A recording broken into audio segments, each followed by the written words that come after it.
On day 1, I spawned in the Sika Woods as an Ice Spiderman!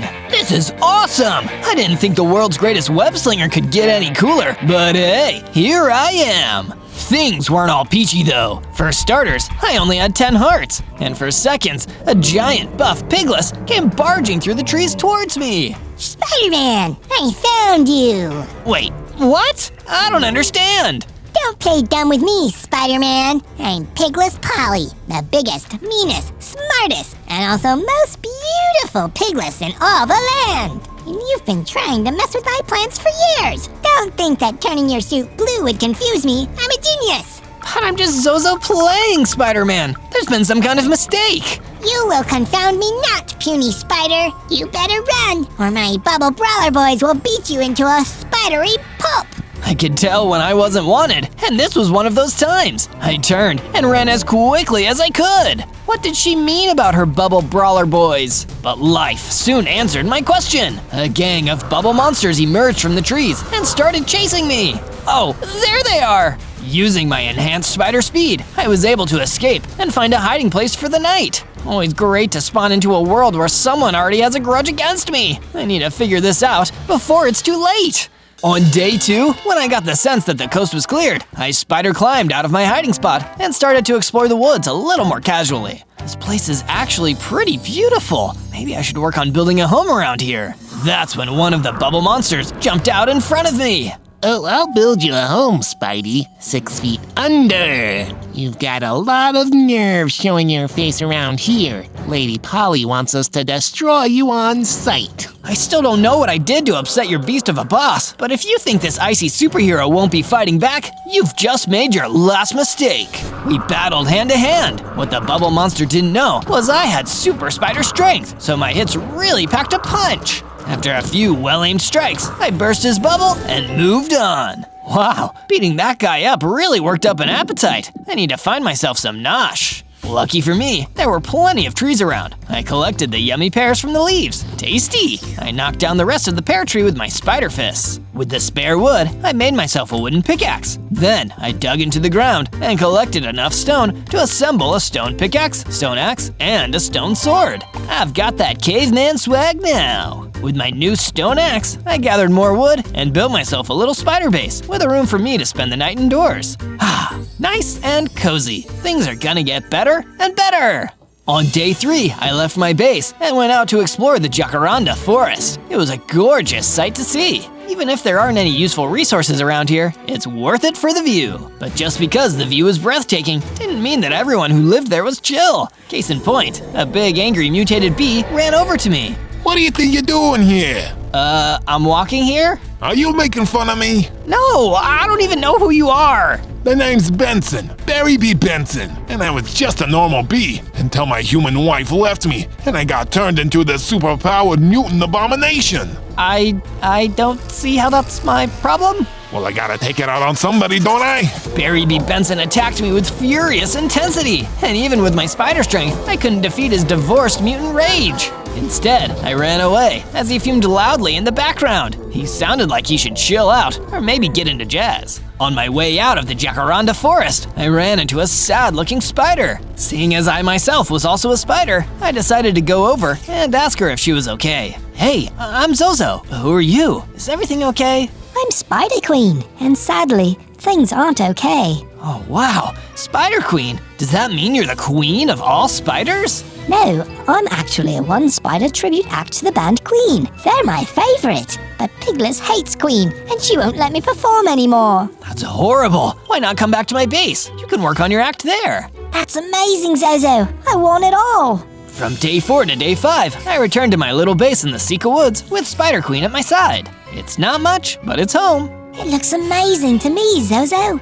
Musicians don't make much money, and I'm super impressed by this. Do you want me to sleep on the floor? What? No way! I'm gonna build you your own room. So that's exactly what I did. I gathered up enough wood to make Spider Queen her own special room where she could jam out all she liked. Oh, Zozo, you're the best. I couldn't be happier. Take a second to hide in there. I think I can hear another bubble monster coming towards us. Spider Queen hid away inside the room I'd made for her as I went out to battle the bubble monster. Pigluss sends her regards. We're gonna destroy you for her, one way or another. or she's gonna do it herself. She's gonna need to destroy me herself, because there's no way you're up to the task, Bubble Boy. With my new stone sword, the Bubble Monster didn't stand a chance. He was soon defeated, and I returned to Spider Queen. It's okay, the Bubble Monster is gone now. You're safe. We are the champions! Yay! Thank you for saving us, Zozo. Here, have one of my guitars. It plays music while you fight with it. Spider Queen gave me the guitar, and I immediately equipped it.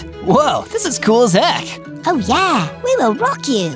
On day 6, I started the day with the wholesome act of sheep gathering, just in case I need the wool for a new Spidey suit. I wandered into the woods, and after a long time, emerged from them, seeing a road. Whoa, where am I?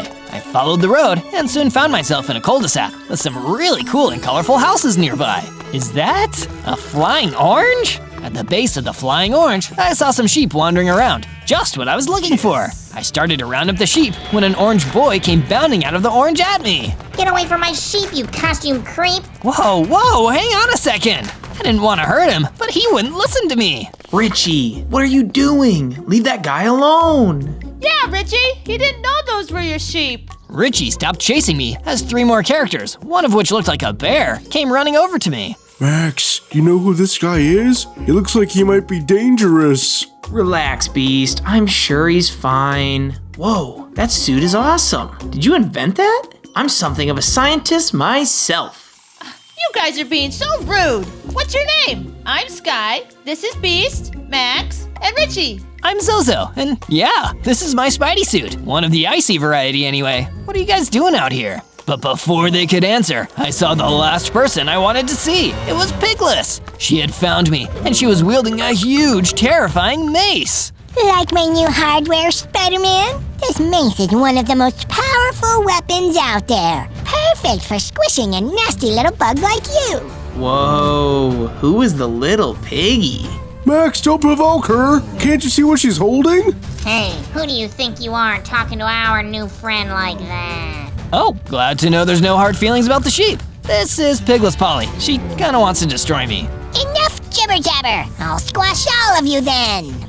Yeah, we'd like to see you try. We're not scared of you. Max threw down a mysterious item on the ground, and a bunch of armor appeared out of it. His friends suddenly put on armor that matched their colors, along with some matching swords. Fine.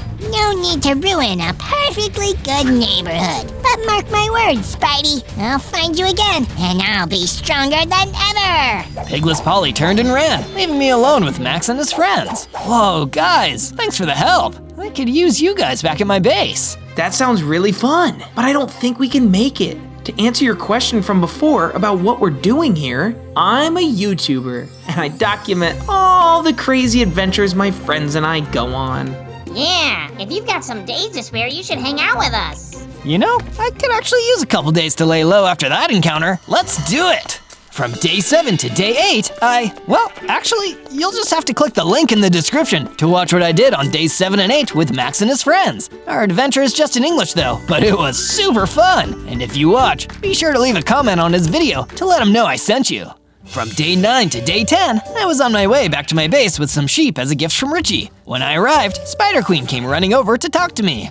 I've been building, Zozo. Come, check it out. She'd been building a lot, in fact. One of the first things I'd seen was the statue she'd been working on to inspire me. I couldn't tell what it was yet, but I was very excited to find out. Do you have any ideas? Let me know down in the comments. And the statue wasn't all. She'd also been working on some new buildings and upgrades for the base itself, including a storage room for all of our gear, a training room for practicing our skills, and a furnace for smelting ore into ingots. I'm so glad to have you here, Spider Queen. And I'm grateful to have you here as a friend. You're the best friend I've ever had, Zozo. Last thing I did for the day was set up a basic sheep pen and went to bed. From day 11 to day 12, Spider Queen and I relaxed while she practiced her music. I've been wondering, why do you think Pigless Polly believes I'm her Spider-Man? How can there even be more than one Spider-Man? I've got a theory about that, actually. I think when you spawned, it created a dimensional rift that sent this universe's Spider-Man into your native dimension while bringing you here, like a big cross-dimensional swap. Whoa, that's wild! How can you know all this when you're just a one-spider tribute band? No offense, of course. I actually have a degree in trans-dimensional physics. It's more of a hobby thing, really. Being a Queen tribute act is my real ambition. From day 13 to day 15, I returned to the beautiful Jacaranda Forest with a plan in mind. Defeat that dastardly Barry B. Benson, the mutated bee. He's gotta be around here somewhere. I mean, he's so aggro, I imagine he'll come looking for me. And I was right. After a little more searching, Barry the mutated bee ran in and prepared to attack me. There you are! You've been due for a good thrashing, Zozo! I still haven't forgiven you for your trespasses against me earlier! I still don't fully understand what I did, but if we've gotta fight, let's just get it over with and fight! Finally, you're making some sense! And so, our battle began! I battered him with my guitar until he submitted, but I decided against finishing him off because honestly, I felt sorry for him. Go talk to your ex-wife, Barry. You clearly have some pent-up anger issues, and you're not gonna solve them by beating up random strangers. Yeah, you're right. Sorry for all the trouble, Zozo. And with that, he left. But my act of kindness and mercy gave me some XP to level up, getting 30 hearts, getting bigger and stronger, and getting a web shooter, which I could use to shoot webs. About time. I wonder… Whoa! I can also ride the webs as they fly through the air. Awesome! At long last, some real Spider-Man powers. This is great! From day 16 to day 19, I decided that I couldn't battle every baddie with just a guitar, so I went down into the nearest mining cavern to find some iron ore. Spider-Man! Spider-Man wants his hands on some iron, man. And my catchy theme song worked, because I did manage to find a vein of iron ore and immediately started mining it. This seems like about enough to make the tools I want. Time to head back to my base. But on the way out of the mining cave, I saw a dangerous zombie spoiner standing in my way. But wait, this is a perfect opportunity to try out my new web shooter. I started throwing down cobwebs, trapping the zombie spoiner in place and slowing him down to a crawl. With him lodged in place, it was easy to finish him off with my rockin' guitar. Yeah, that power is gonna be really useful. After that, I went back to my base and smelted the ore in my furnace until I had just enough ingots to make a metal sword and a metal pickaxe, axe, and some boots. This has been an extremely successful excursion. From day 20 to day 22, I was having the most amazing dream when I was suddenly woken up by Spider Queen standing anxiously next to my bed. Zozo, I'm sorry to wake you up, but something really scary is happening. Oh no, what's that? I was playing Bohemian Rhapsody a little too loudly, and I think Pigluss heard me. Long story short, she's standing outside. What? Now I think we need to fight her. It's too dangerous for you, Spider Queen. Stay in here. I'll go and face her alone. And that's exactly what I did. I got out of bed and ran out to battle Pigluss, who was still wielding her terrifying mace. There you are, Spider-Man. Not so tough with all your colorful friends no longer around. It's time for you to meet your doom. I keep telling you, I'm not the Spider-Man you're looking for. I come from a different dimension. I'm the Ice Spiderman. Well, even if you aren't my Spider-Man, I'll still settle for getting to destroy a Spider-Man. And you'll do just fine. If your mind's made up, then I guess we better fight! And we did, but this time, I had a way better chance! I threw down some cobwebs immediately, trapping Pigluss in place before pulling out my iron sword and going to town. In the end, she broke free from the cobwebs, but she seemed startled. You're stronger than I remember. I don't have time for this. We'll battle again soon, and next time, you won't be so lucky! She fled after that, leaving me feeling stronger and more confident than ever. If I keep getting stronger, I think I can finally take her.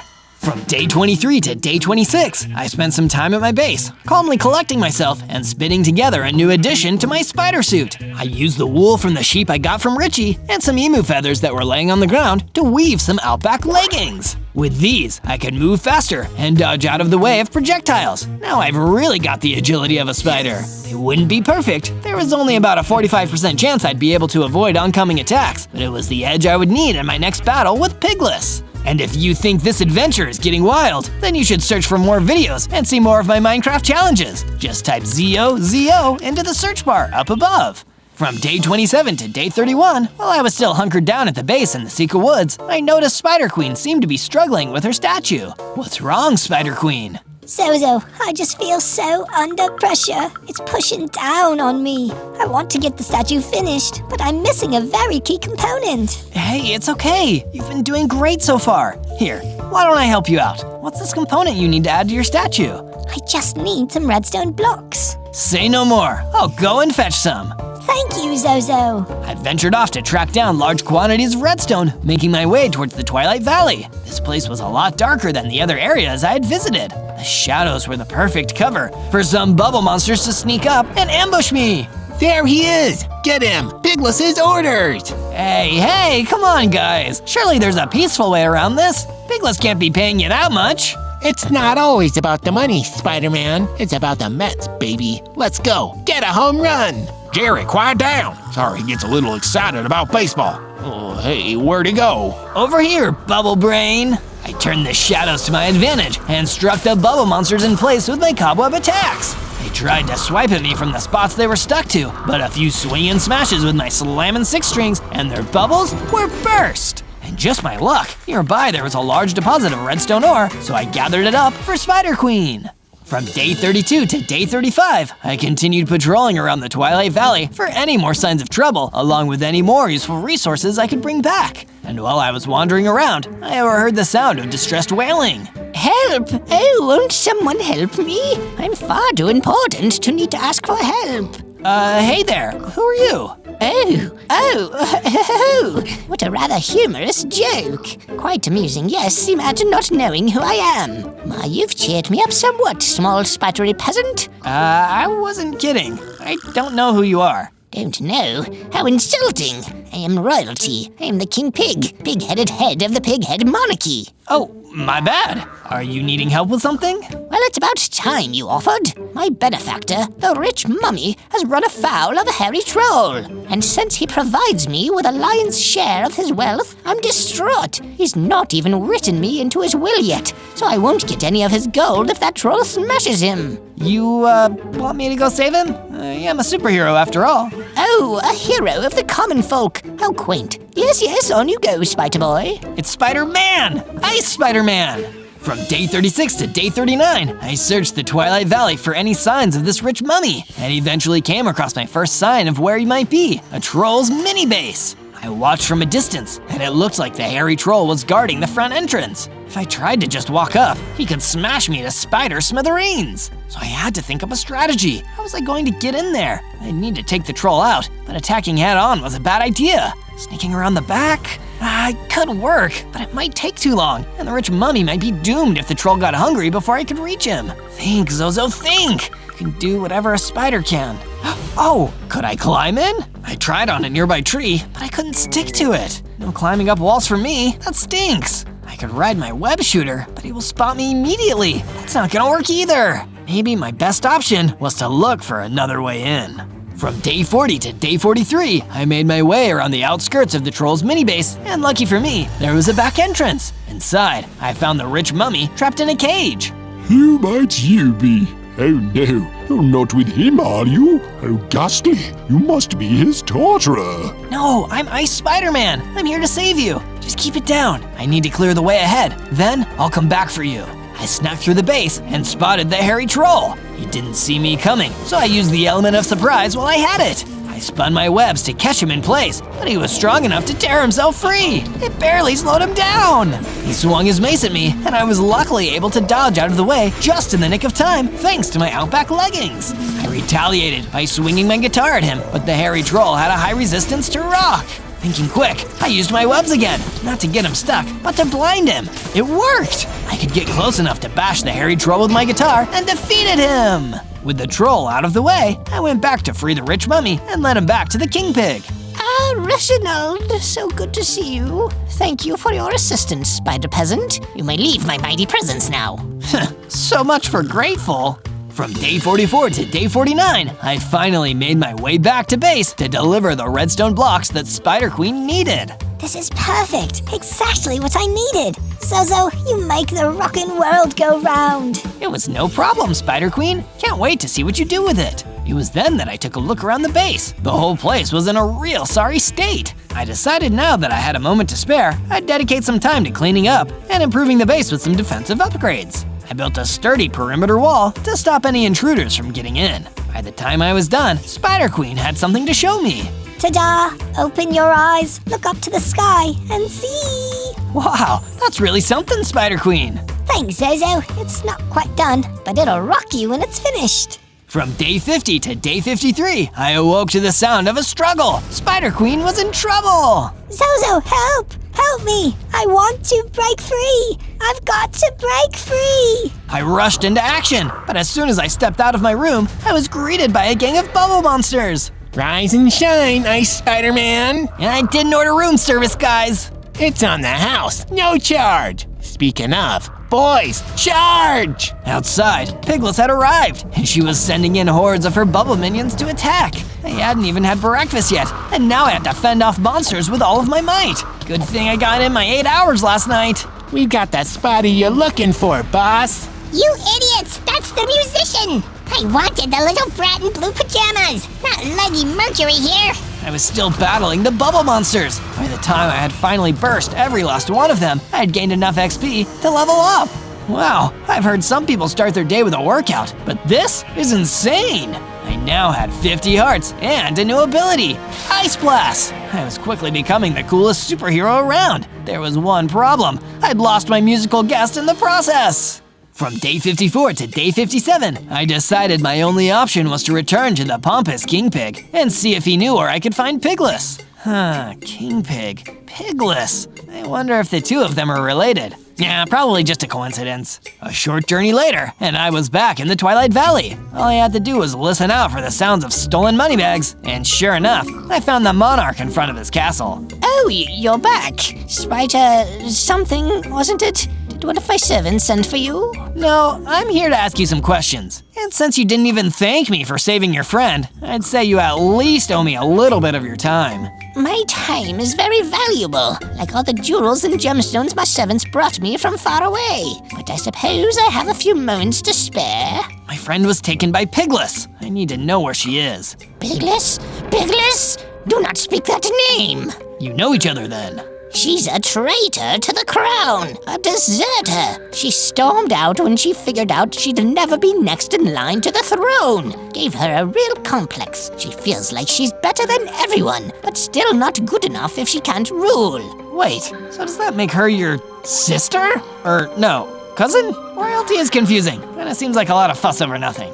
Nothing? How dare you? We uphold a proud and noble tradition of theft. A tradition of tradition. So where is Pigluss now? I don't keep in touch. She said some very hurtful things about me which weren't at all true. But last I heard, she resides in Red Rock Mountain, although the terrain is harsh, so you won't make it there in one piece with so little armor. From day 58 to day 62, I decided to follow up on the one useful piece of advice the King Pig had to offer and set about crafting myself some tough new armor. I scoured the area until I found a cave that led to a mine tucked away deep underground, and in the mine was plenty of what I needed, diamonds! I managed to find quite a few, but not enough to make the armor I needed. Not wanting them to go to waste, I forged them into a mighty diamond sword for stronger attacks, and a matching pickaxe to make mining quicker and easier. I didn't have to wait long to test them out either. As it turned out, the mine belonged to a skeleton jackal who was none too happy about me mining his diamonds.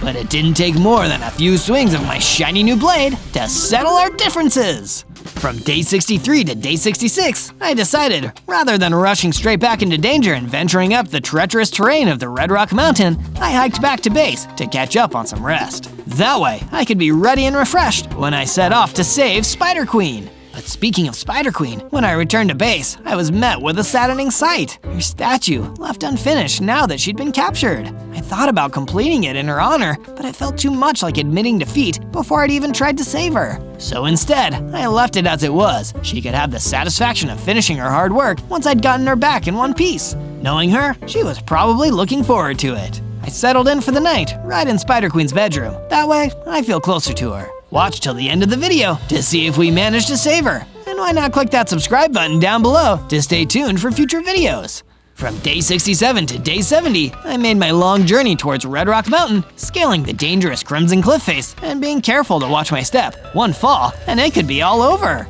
As I descended from the peaks, I spotted a path. I followed until I saw the looming structure that Pigluss had made into her base, and the whole place was massive and absolutely crawling with her minions. While I was still scoping it out from a distance, I thought back to my mission to save the rich zombie from that hairy troll, and how I hadn't been able to enter through the front, but had better luck looking for a second way in. So I tried the same tactic again, heading around, scaling massive mountains, swinging from one hilltop to the other until I made it to the side of the base. I saw my entry point, an opening in the side. I aimed carefully and shot my web shooter to make my way in. And I landed right in the middle of a group of bubble monsters. It's the spider! Get this sucker, boys! Heck of a way to roll out the welcome wagon. You treat all your guests like this? I swung my diamond sword and instantly slashed the nearest two, taking care of the next with a well-timed ice blast. Another hit from my sword, and he was shattered to pieces, while the others were quickly stuck fast with my webs right where I could strike at them. From day 71 to day 74, I snuck around the inside of Red Rock Mountain Base, making sure to keep out of the path of Pigluss's many minions. But there was one enemy I recognized. Halt in the name of pigluss! Oh wait, it's you, Zozo! Barry? Barry B. Benson? Black and yellow, hello! How are things with you and your wife? Hard to say. We're still going through it. We're planning to go see a concert soon. She likes jazz. That's good. So you're not gonna attack me? Nah, you're good. I just need to think about some things. It wasn't hard to see that his heart really wasn't all in on working for Pigluss. It's a good job. I mean, there's not a lot of coverage, no dental, stuff like that. I'm gonna go. Oh, sure. Listen, I shouldn't tell you this, but check the chest in the room up ahead. There's some handy stuff in there. I went to investigate and found myself the proud owner of a full set of diamond armor. Whoa, Barry wasn't kidding. Now I can match the speed of a spider with the protection of diamonds. From day 75 to day 78, I explored a little more and found where Pigluss had left Spider Queen trapped in a big cage. She'd clearly been singing to herself to keep her spirits up, but by now, she was just yelling in case any of the bubble monsters were passing by. I just gotta get out of this prison cell. Someday I'm gonna be free. Oh, look, I want to break free. I've got to break free. Now?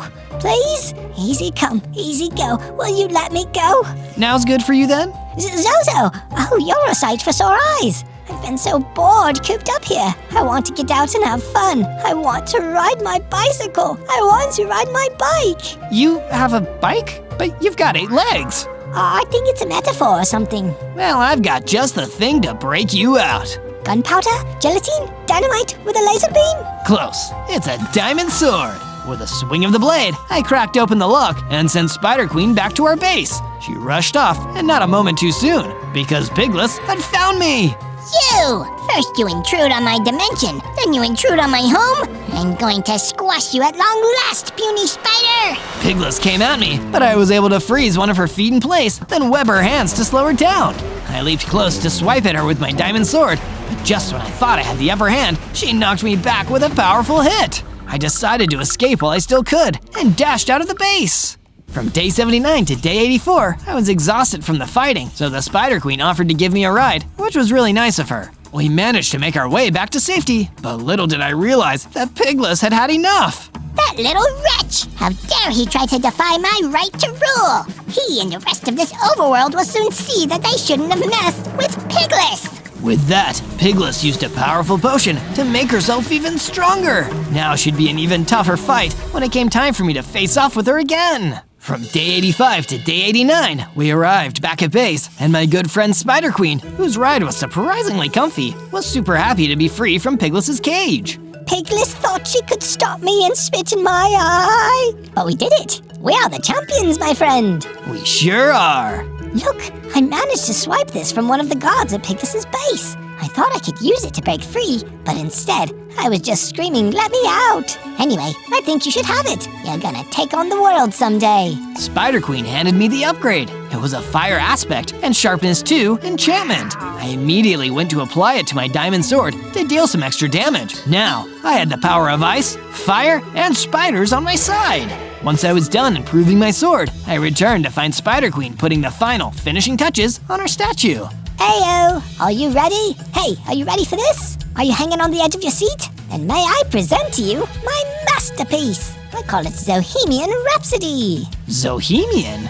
Named after you, of course, Zozo. I can't keep living without you by my side. I like it. Makes me feel ready to take on Pigluss one last time. Well, you better be careful. I saw she had a whole cabinet of potions to make her stronger. Her bubble monsters steal them from King Pig's cellar and bring them back to her. Maybe I can intercept them and take a potion for myself. That ought to level the playing field. And that way, you'll keep on fighting to the end. From day 90 to day 94, I headed back towards the Twilight Valley and followed a trail that the bubble monsters had left from the King Pig's palace to a small camp they had set up nearby. Just like Spider Queen had told me, they had a potion of power, but it must have been the last one left. Yep, that's the last one left. Hey, boss, question. If Pigluss had us stealing all these here potions, why doesn't she give each of us one? Then we'd all be a tougher army, and she could overthrow the King Pig. We're not about that kind of talking. The potions are for Pigluss. I webbed the closest bubble monster in place, slashing the other with my newly enchanted fire aspect diamond sword. The heat popped them in an instant, and before the other two could get free, I cut them down too. I retrieved the last potion of power, but waited before I drank it. The King Pig's palace was only a short walk away, and maybe I could get one last favor from him. From day 95 to day 97, I walked right up to the King Pig's throne and showed him what I had recovered. You know what this is? Why, that's an excellent vintage. 1 glass is worth the yearly wages of my entire staff. You'd better put that back in the cellar with the others before I have you executed. There are no more others. Pigluss had been sending her minions in to steal them from right under your nose. Pigluss? Something must be done about that treasonous traitor. I'll take care of Pigluss, but only if you let me keep this potion and be way nicer to your servants. In fact, stop hoarding all this fancy expensive stuff. Learn to share. Share? What is that? I'm not familiar with this common folk slang. You have a whole library here. Look it up in the dictionary. After a few moments of learning what sharing was, the King Pig returned. Preposterous! If how do I pronounce it? Shared, I wouldn't have all my power and riches. But that might not be such a bad thing, if even a fraction of your wealth might improve the lives of other people. So if I, say for example, just gave you this netherite armor, then how would that improve anyone's life? Well, with that, I could take down Pigluss, which is also what you want, isn't it? Yes, but confound it! What commoner wizardry is this? You've confused me. I need to go lie down. Here, this is yours, I think. With that, the King Pig handed over an entire set of netherite armor. Now I had the most powerful protection against Pigluss. On day 98, I returned to my base to make the final preparations I needed to ahead of my big battle with Pigluss. I had my diamond sword at the ready, enchanted with a powerful fire aspect for added flaming damage. I had my netherite armor on, ready to defend me against oncoming damage. Plus, I had my Ice Spiderman powers at the ready. I even tested out my ice blasts and cobwebs, and they were ready to go. Before leaving though, I stopped by Spider Queen's room to tell her how to get to Max's neighborhood. If I didn't make it back, she would need a safe place to live. Now there was just one question. What was going to happen next? If you think you know, then leave your answers in the comments. And while you're there, tell us what video you'd like to see next. On day 99, I made my final journey to Red Rock Mountain and stopped just outside the entrance to Pigluss's base. It was quiet, too quiet. All her minions seemed to have run off in fear. If they were that scared of her new, more powerful form, then I needed to be prepared. I drank the potion of power, and this upgraded me to my final form. I now had a full 100 hearts, and the last of my Ice Spiderman powers were finally unlocked. I could climb walls. Ready for anything, I headed inside to find Pigluss waiting for me. She was much bigger and stronger than before, and way more vicious. I was meant to rule this silver world. It's my birthright, and I won't have you meddling in my destiny any longer. Oh, I don't think so, Pigluss. The battle was on. Pigluss hurled a javelin at me, but thanks to my super spider agility and my outback leggings, I dodged right out of the way, then climbed up the nearby wall so I was out of her reach. From my vantage point, I fired ice blasts and cobwebs at her, trying to slow her down. Get down from there! She threw another javelin, and I went to get out of the way, but I timed it wrong and fell. I quickly picked myself up and got back into the fight. It was the toughest of battles, but Pigluss seemed to be overexerting herself. I managed to keep dodging away, climbing the walls, and using my webs to slow her down, until finally I landed an ice blast. This is too cold. Don't worry, my sword has a fire aspect enchantment. It should help turn up the heat. With a mighty strike, I had done it! Pigluss was defeated at last! On day 100, instead of returning to my base, I returned victorious to Max's neighborhood, where I was immediately greeted by Spider Queen, as well as Max and his friends. Another one bites the dust. Great work, Zozo. I knew you were gonna be a big man someday. Well, I couldn't have done it without you, Spider Queen. Oh, you're too kind. You're the champion here, Zozo. Spider Queen really livened the place up with her music, but we're glad to see you made it back in one piece. Me too, and everyone should click the link in the description to check out the adventure we went on together. Then, much to my surprise, the King Pig also showed up. Zozo, my boy, you didn't tell me that sharing also came with this delightful feeling. I don't really know what it's called, but seeing the smiles on my servants' faces gave me one of those, what are they called? Emotions? You mean you feel happy? That's the ticket, and I've been reading up too. Did you know that all the traditions of the pighead monarchy are centuries old? It seems so silly to still be upholding them. So what did you do? Oh, I gave my palace and all my riches to my servants. Except they aren't my servants anymore, just people. And so am I. Look at me, one of the people. Now, who is your charming eight-legged friend here? Well, you might be a former King Pig, but she's Spider Queen. And we will rock you.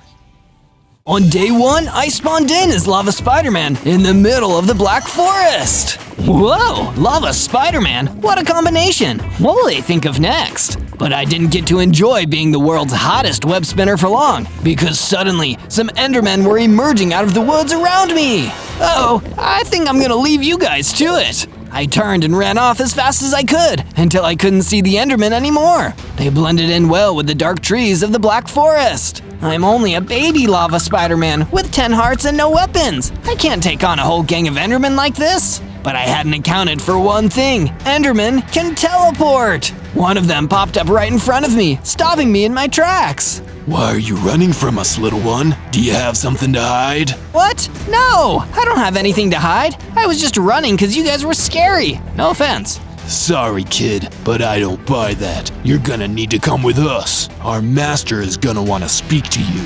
I thought about running again, or trying to fight, but then I turned and saw that even more of the Endermen had appeared behind me. There was no way I could get out!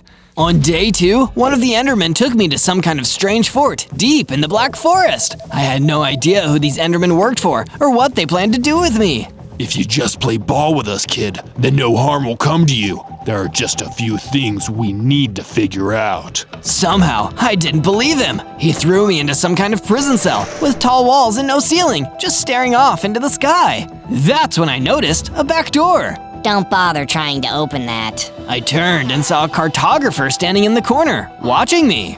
I've tried. It can only be opened from the other side. I've been here for a week, so I think we're gonna be here in the long run. So they got you too, huh? I'm Zozo. They captured me outside. What are you in for? They captured me while mapping out the area. I'm a cartographer. That means I make maps. But they accused me of working for some suspicious person and locked me up. Believe me, I've tried every way to escape. It's impossible.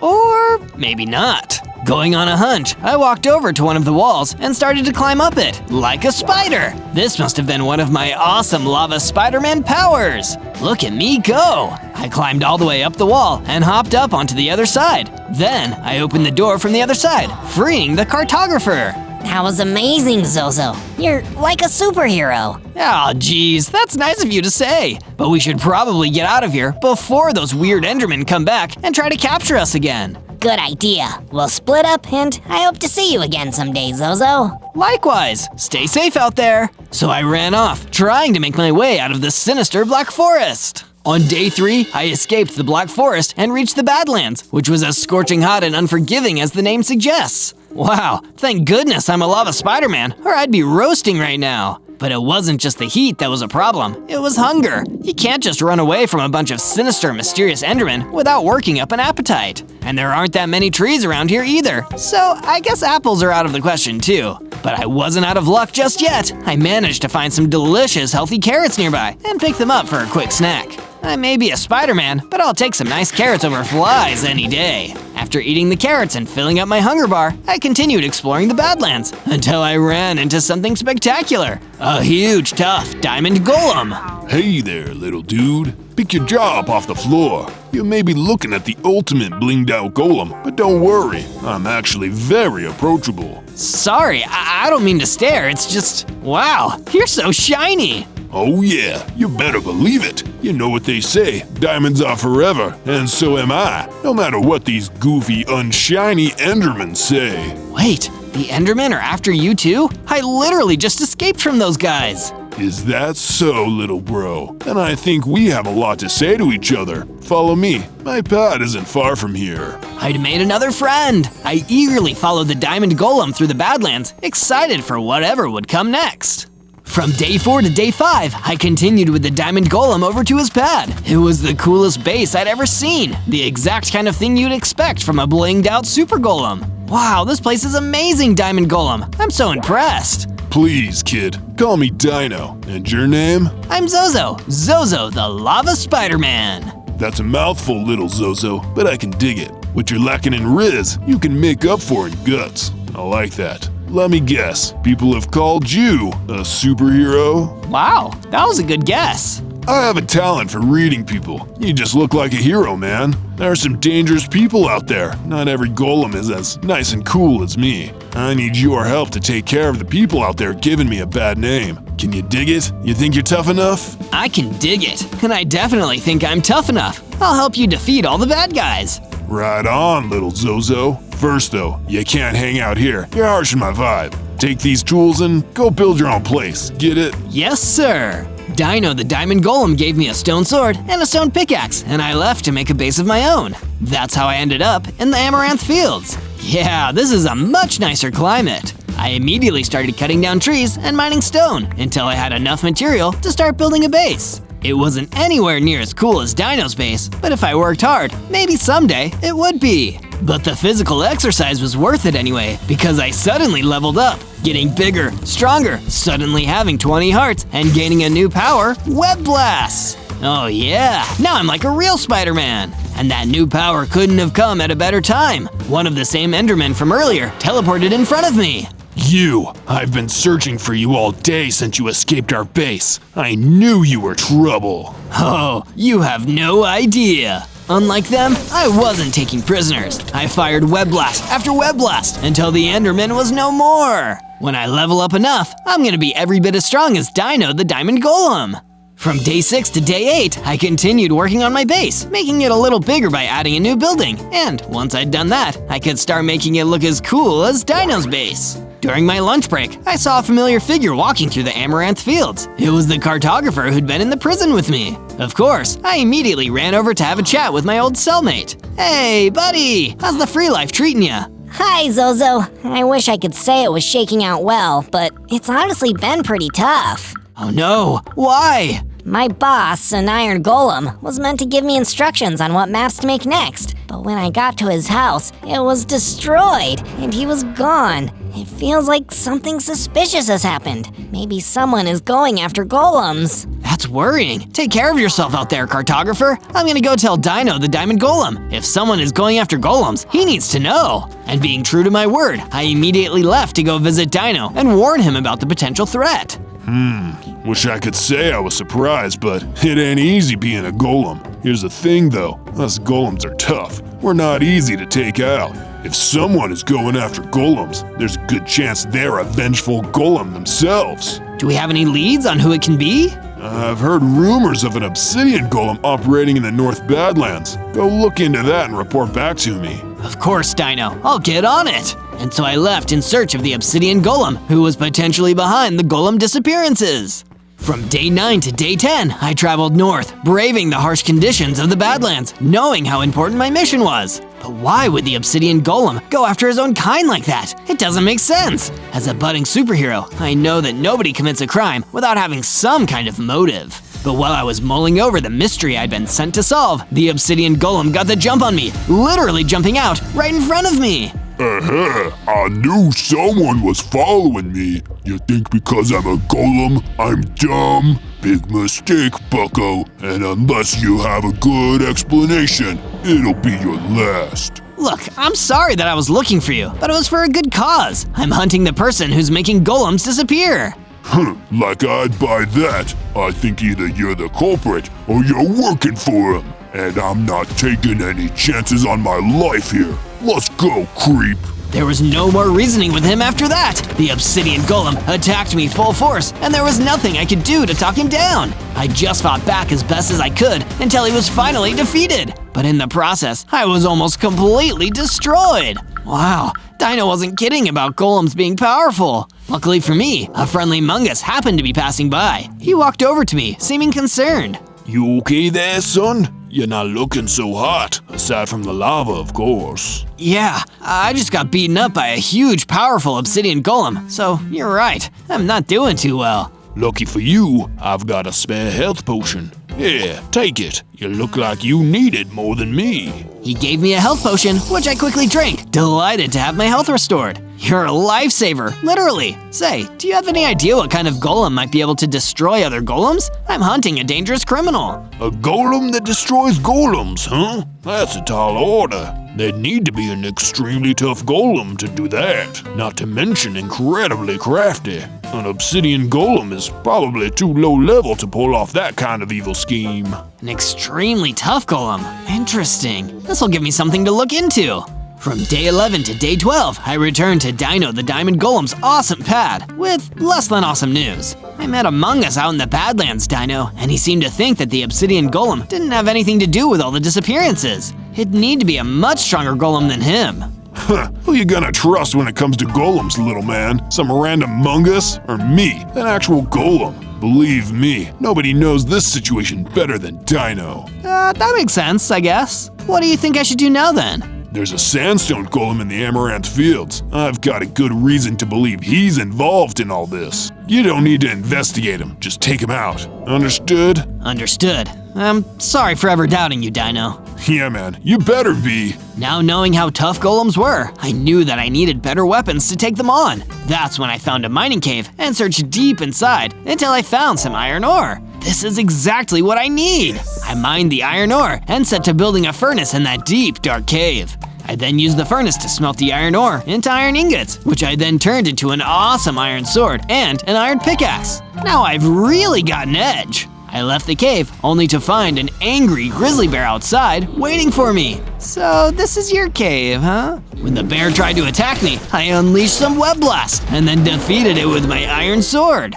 First a grizzly bear, next a grizzly golem. From day 13 to day 15, I traveled across the Amaranth Fields in the glistening nightlight, searching for the sandstone golem so I could carry out my mission. I finally spotted the golem, standing at a campfire and warming himself. It was strange. He didn't look aggressive at all, but I trusted Dino. I carefully approached, my sword drawn, preparing to fire a web blast at him and then charge in for an attack. But before I could, he turned and saw me standing there. Hey there, friend. You look a little chilly for a lava Spider-Man. Want to come and warm yourself by my fire? Are you sure? Of course. There's room enough for everyone around here. I approached carefully and stood next to the sandstone golem, even though Dino had told me not to. We talked for a while, shared some jokes, and strangely, he seemed like a nice guy. I just couldn't believe he'd been behind all the golem disappearances. Something was up, something fishy. I left the sandstone golem safely by his campfire and went back to talk to Dino. I'm gonna get to the bottom of this. From day 16 to day 19, I went straight back to Dino's pad to confront him about all the strange things I'd been noticing lately. He wasn't pleased. What? Why didn't you take out the sandstone golem? Why? Don't you trust me? It's not that I don't trust you, it's just everything you've said to me, it doesn't quite add up. Here's what doesn't add up, kid. You and me. If you don't trust me, as in you don't follow every single one of my orders to the letter without question, I can't work with you. Get out of here and never come back. I'll solve the golem disappearances myself. With that, I left Dino's pad, knowing I'd probably never see him again. I returned to my base, only to see, to my surprise, that the cartographer was waiting for me there again. Oh, hey, cartographer, what's up? No time for small talk. I've discovered something important. The one behind the golem disappearances. It's a diamond golem. What? It makes total sense. That's one of the toughest kinds of golems out there. Only he would be strong enough to easily take out other golems. Oh no! Dino was behind it all along! He used me! I need to warn Sandstone! I ran back to the Sandstone Golem's camp in the Amaranth Fields, but it was already too late. Sandstone was gone, and only Dino remained. You're too late, Zozo, my man. I just finished up what you should have done. Sandstone's finished. You monster! You used me! You've been betraying and destroying your own kind, but why? Simple. A diamond golem is pretty special, but you know what's even more special? Being the only golem, and I like the sound of that. So you're just destroying all the other golems to satisfy your own ego? Yeah, pretty much. Why? You gonna stop me? I'm absolutely gonna stop you! I'm Zozo, the Lava Spider-Man! I'm this world's superhero, and your evil, selfish plan ends here! But it didn't end there, because Dino the Diamond Golem ran up to me and knocked me out cold with a single punch! From day 20 to day 22, I came to at the campsite. Dino wasn't there anymore, but the camp wasn't empty. A TNT Golem was standing right above me. Oh no, you don't work for Dino, do you? Goodness no, I'm Splodo, the TNT Golem. I was here to warn my friend Sandstone about the evil plans of Dino the Diamond Golem, but it seems I was too late. I'm so sorry I couldn't save your friend, Splodo. I should have seen Dino for what he was earlier, but I was so blinded by how cool he seemed. I let him boss me around. But never again. We'll work together to take him down. Splodo returned to my base with me, and I built a new house for him to sleep in while we worked on our shared plan to take down Dino before he could destroy all the golems. I believe in you, Zozo. Together, we're gonna bring this evildoer down. Yeah, we'll be superheroes together. From day 23 to day 26, I traveled back to the Black Forest. It sure feels different being back here after learning so much. I was a lava spider boy back then. Now, I'm a lava Spider-Man. Help! I need somebody! Help! Not just anybody! I need a hero! Hey, that's me. Wait, I know that voice. I followed the sound of the voice and saw the cartographer being attacked by a guster. Get away from him! I fired a web blast at the guster, destroying it. Thank you. That was a pretty close one. I'm glad you showed up.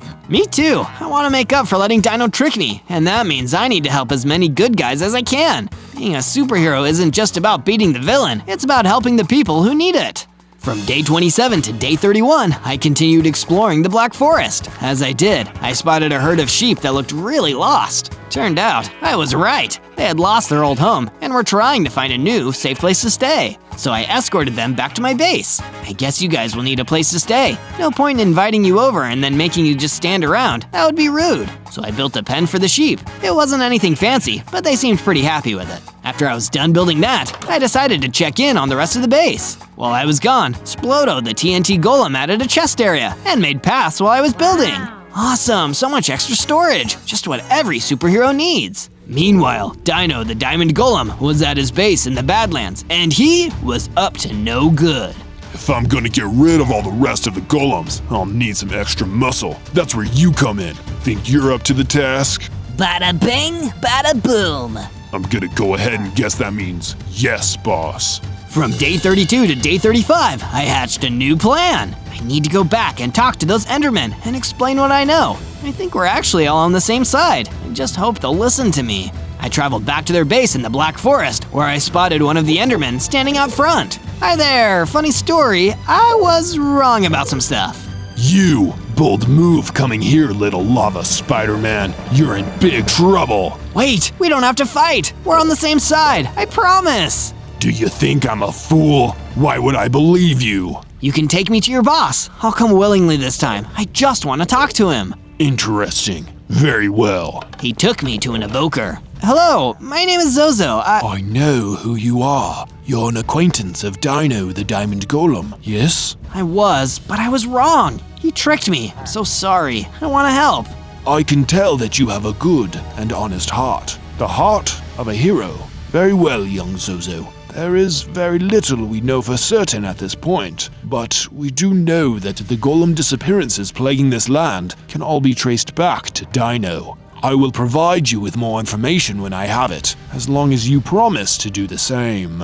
It's a deal. From day 36 to day 39, I traveled back to my base. Those guys were actually pretty nice. I can't believe I was so scared of them before, but now we can work together. But if I'm going to be much help, I'll need some better equipment. To the mines! I headed down into the cave and started mining. I found some iron ore, which I smelted into iron ingots. I used it to craft a set of iron armor. I returned to my base shortly after, only to find a toolsmith waiting for me. Excuse me, are you Zozo? Sure am. I brought you something. He handed me a diamond. Oh, wow, thank you. What did I do to deserve this? I just thought maybe you could use it. Also, I need your help. Come with me. We have a friend in common who needs to speak with you. From day 40 to day 43, I followed the toolsmith and was surprised to see the evoker. Hey again, what's going on? I just saw you. Indeed, but I have received some new information that I needed to deliver in person as soon as possible. You see, Dino is… But before he could finish what he was saying, a pillager showed up. Bada bing, bada boom. You dead meat, Zozo. Uh-oh, that's me he's talking about. He was way bigger and stronger than me. I'm not sure if I can defeat this guy. Both myself and the evoker ran off in separate directions and met up later, coincidentally. Go, Zozo, run! I will do my best to handle him. I will meet you in a safe place when the coast is clear. You got it! I ran out of there as fast as I could. From day 44 to day 49, I made it back to my base without the pillager following me. I just hope the evoker got out of there okay. I certainly did, young Zozo. The evoker emerged, somehow, completely unharmed. You're here, you're alive. Oh, I'm so glad. I was scared the pillager would hurt you. He certainly gave it his best try, but I managed to elude him. I didn't get this far by being an easy target, you know. I may not be much of a fighter, but I know how to survive. Me too, so far at least. I've learned of something that I believe will help you with your continued survival, and with our shared goal of stopping Dino from continuing to wreak havoc. Oh, sweet. Tell me about it. There is a special weapon, a destroyer, capable of breaking apart diamonds with very little effort. I imagine it would give you the edge you need against Dino when you finally confront him. Sounds perfect. Where is it? That's the trouble. Its location is a secret. I have heard that there may be useful information in the Badlands, however. I suggest you travel there and see what you can turn up. I'll head there now. From day 50 to day 53, I traveled to the Badlands in search of information on the Destroyer. They call this place the Badlands for a reason. It's terrible. I hope I find something quickly and don't have to stay here for too long. Thankfully, my wish came true. I spotted a book on the ground, and when I picked it up, I noticed the title, The Destroyer and You. Wow, this is super convenient. Okay, it says that the Destroyer is a special weapon, one that's hundreds of years old. It was created to overthrow a corrupt diamond golem who tried to become the king of the land. Hey, that's kind of like what Dino's doing, I think. But where is it? When I flipped to the end of the book, the last page was missing. Oh no, I bet that was the part of the book with the Destroyer's location. Guess I'll have to come up with another plan. Back to the spider base. From day 54 to day 57, I was on my way back to my base when the pillager jumped into view, blocking my path. Hey, I'm walking here. Well, hey, I'm blocking here. You thought you got away, huh? Well, tough toenails, kid. No one gets away from Petey the Pillager. If you won't let me pass, I guess we'll just have to fight about it. Give it a shot, Pipsqueak. I attacked the pillager, but he didn't even budge. Uh-oh, he's still way too strong. I need to get out of here before this gets serious. I fled the scene and got out of there as fast as I could. Meanwhile, at Dino's hideout, he was feeling triumphant. Another one bites the dust. Soon, I'll be the only golem around. No one's gonna be as special as me. All these other golems better watch their backs. From day 58 to day 62, I ran back to my base. When I got there, I saw that my friends there had built an additional storage room for us to keep weapons in. Hey, with all this space, I should make some new weapons to keep in here. To the mines! I headed down into the cave to see what I could find. Turns out, luck was on my side because what I found was some diamonds. I've heard of fighting fire with fire. Maybe I should try fighting diamonds with more diamonds. I gathered the diamonds and used them to craft a diamond sword, a diamond pickaxe, and a diamond chestplate. From day 63 to day 66, Splodo came to speak with me. Zozo, I was able to find out the location of that destroyer you're looking for. Apparently, it's in the Brimstone Caverns. Quick, come with me, I'll show you. I followed Splodo to the Brimstone Caverns. Phew, it smells like rotten eggs in here. Yeah, that's all the brimstone. Anyway, here's the place. Uh-oh, looks like we can't get in. I think we need some kind of key. Oh no, I'm sorry, Zozo. I'll help you look for a key. We'll get in there. Thanks, Splodo. You're the bomb. Get it? Yeah, I get it. From day 67 to day 70, Splodo and I walked back to my base. When I got there, the evoker was waiting for me. Hey, maybe I should go ahead and build you a guest room. No thank you, Zozo. This is not a social call, I'm afraid. I'm here to ask you for your help. A magma golem is tearing apart the Amaranth fields, and I fear that he will burn them all down in a fit of rage. Please, help me reason with him before his fiery temper destroys everything. I'll do my best. I looked around, following the smell of burning grass, and sure enough, I spotted a magma golem stomping around. He looked really angry. Hey, I can see you're upset about something, but you don't have to do this. Please stop before someone gets hurt. You! I know you! You're working with him, that awful diamond golem who killed Sandstone. I have nothing to say to you, with my mouth at least. We can talk with my fists. Your fist can talk? Oh, no, you mean you're gonna fight me? Wait! He wouldn't listen! He attacked me, and I had to fight back! My diamond chestplate protected me from taking too much damage, and I managed to knock him back long enough to talk again. I don't work with Dino anymore! I realized what kind of guy he really was. Now I'm trying to stop him from hurting any more golems, I swear! You're not just lying to save your skin? No, from a lava guy to a magma guy, I promise I'm telling the truth. Then I've got an idea. Let's you and me work together and show that diamond-studded jerk he's not as special as he thinks he is. From day 71 to day 74, I showed the magma golem back to my base. He told me that he had lost his home while trying to run from Dino, and he didn't have anywhere else to go. Luckily, we had plenty of room. You can stay here for as long as you want. It'll be fun. But I couldn't stick around for the housewarming. The pillager turned up, ready to cause some trouble. Still gonna be fun when I crash your party, little man? Oh no, the pillager! That's right. Hey, nice place you got here. Would be a shame if something happened to it. With that, he started attacking my base and smashing it up. I drew my diamond sword and attacked the pillager, but he was still stronger than me. Nice try, Pipsqueak, but no dice. I'm gonna take something of yours to teach you a lesson.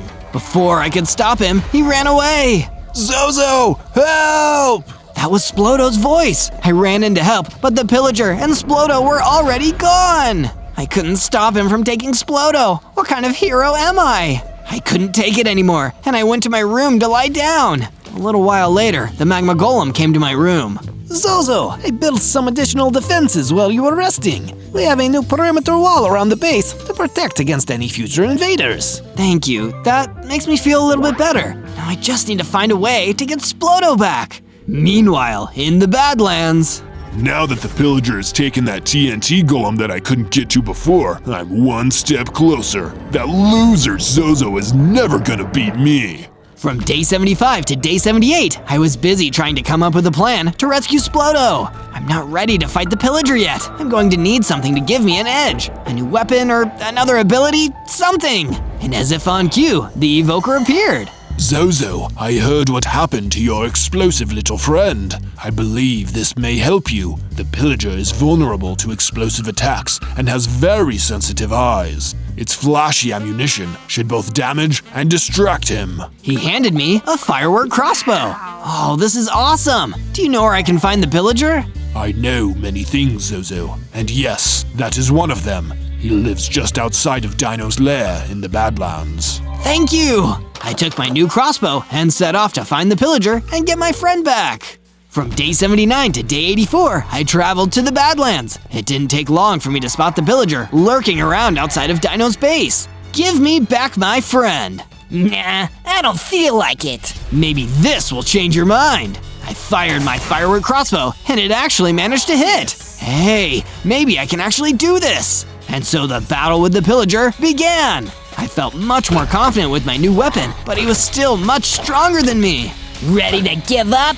No, this is merely a tactical retreat. I ran away until I found a big rock to hide behind, where I met, against all odds, Splodo the TNT golem. Zozo, I escaped, and on my way out, I managed to grab this. Quick, eat it! He tossed me a golden apple. I ate it in one big bite, and I felt myself growing stronger. My heart increased to 60, and I gained a jump boost. I grew too. That golden apple gave me the strength I needed to finally defeat the pillager. I I ran back, fighting the pillager one-on-one until nothing was left. Dino's strongest henchman had been defeated, and Splodo came over to celebrate with me. I did it! Thank you, Splodo. You're a real hero. So are you. Come on, let's go home.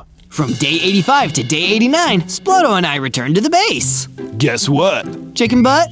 No, that's really funny though. I grabbed something that the pillager dropped when you beat him. It's a magic key. I think it's the key to the Brimstone Caverns. You can finally go and get the destroyer. That's amazing. You've helped so much. Thank you, Splodo. You can thank me by getting rid of Dino once and for all. With the magic key in hand, I traveled back to the Brimstone Caverns. I held my breath as I unlocked the door and entered the caverns. There, I saw it, the destroyer! Yes, finally! I started walking toward it, but a wither skeleton jumped in the way. Oh, no you don't. It attacked me, but I fought back. It took a little while, but I managed to defeat it. The destroyer, yes! I've got to get this back to my base.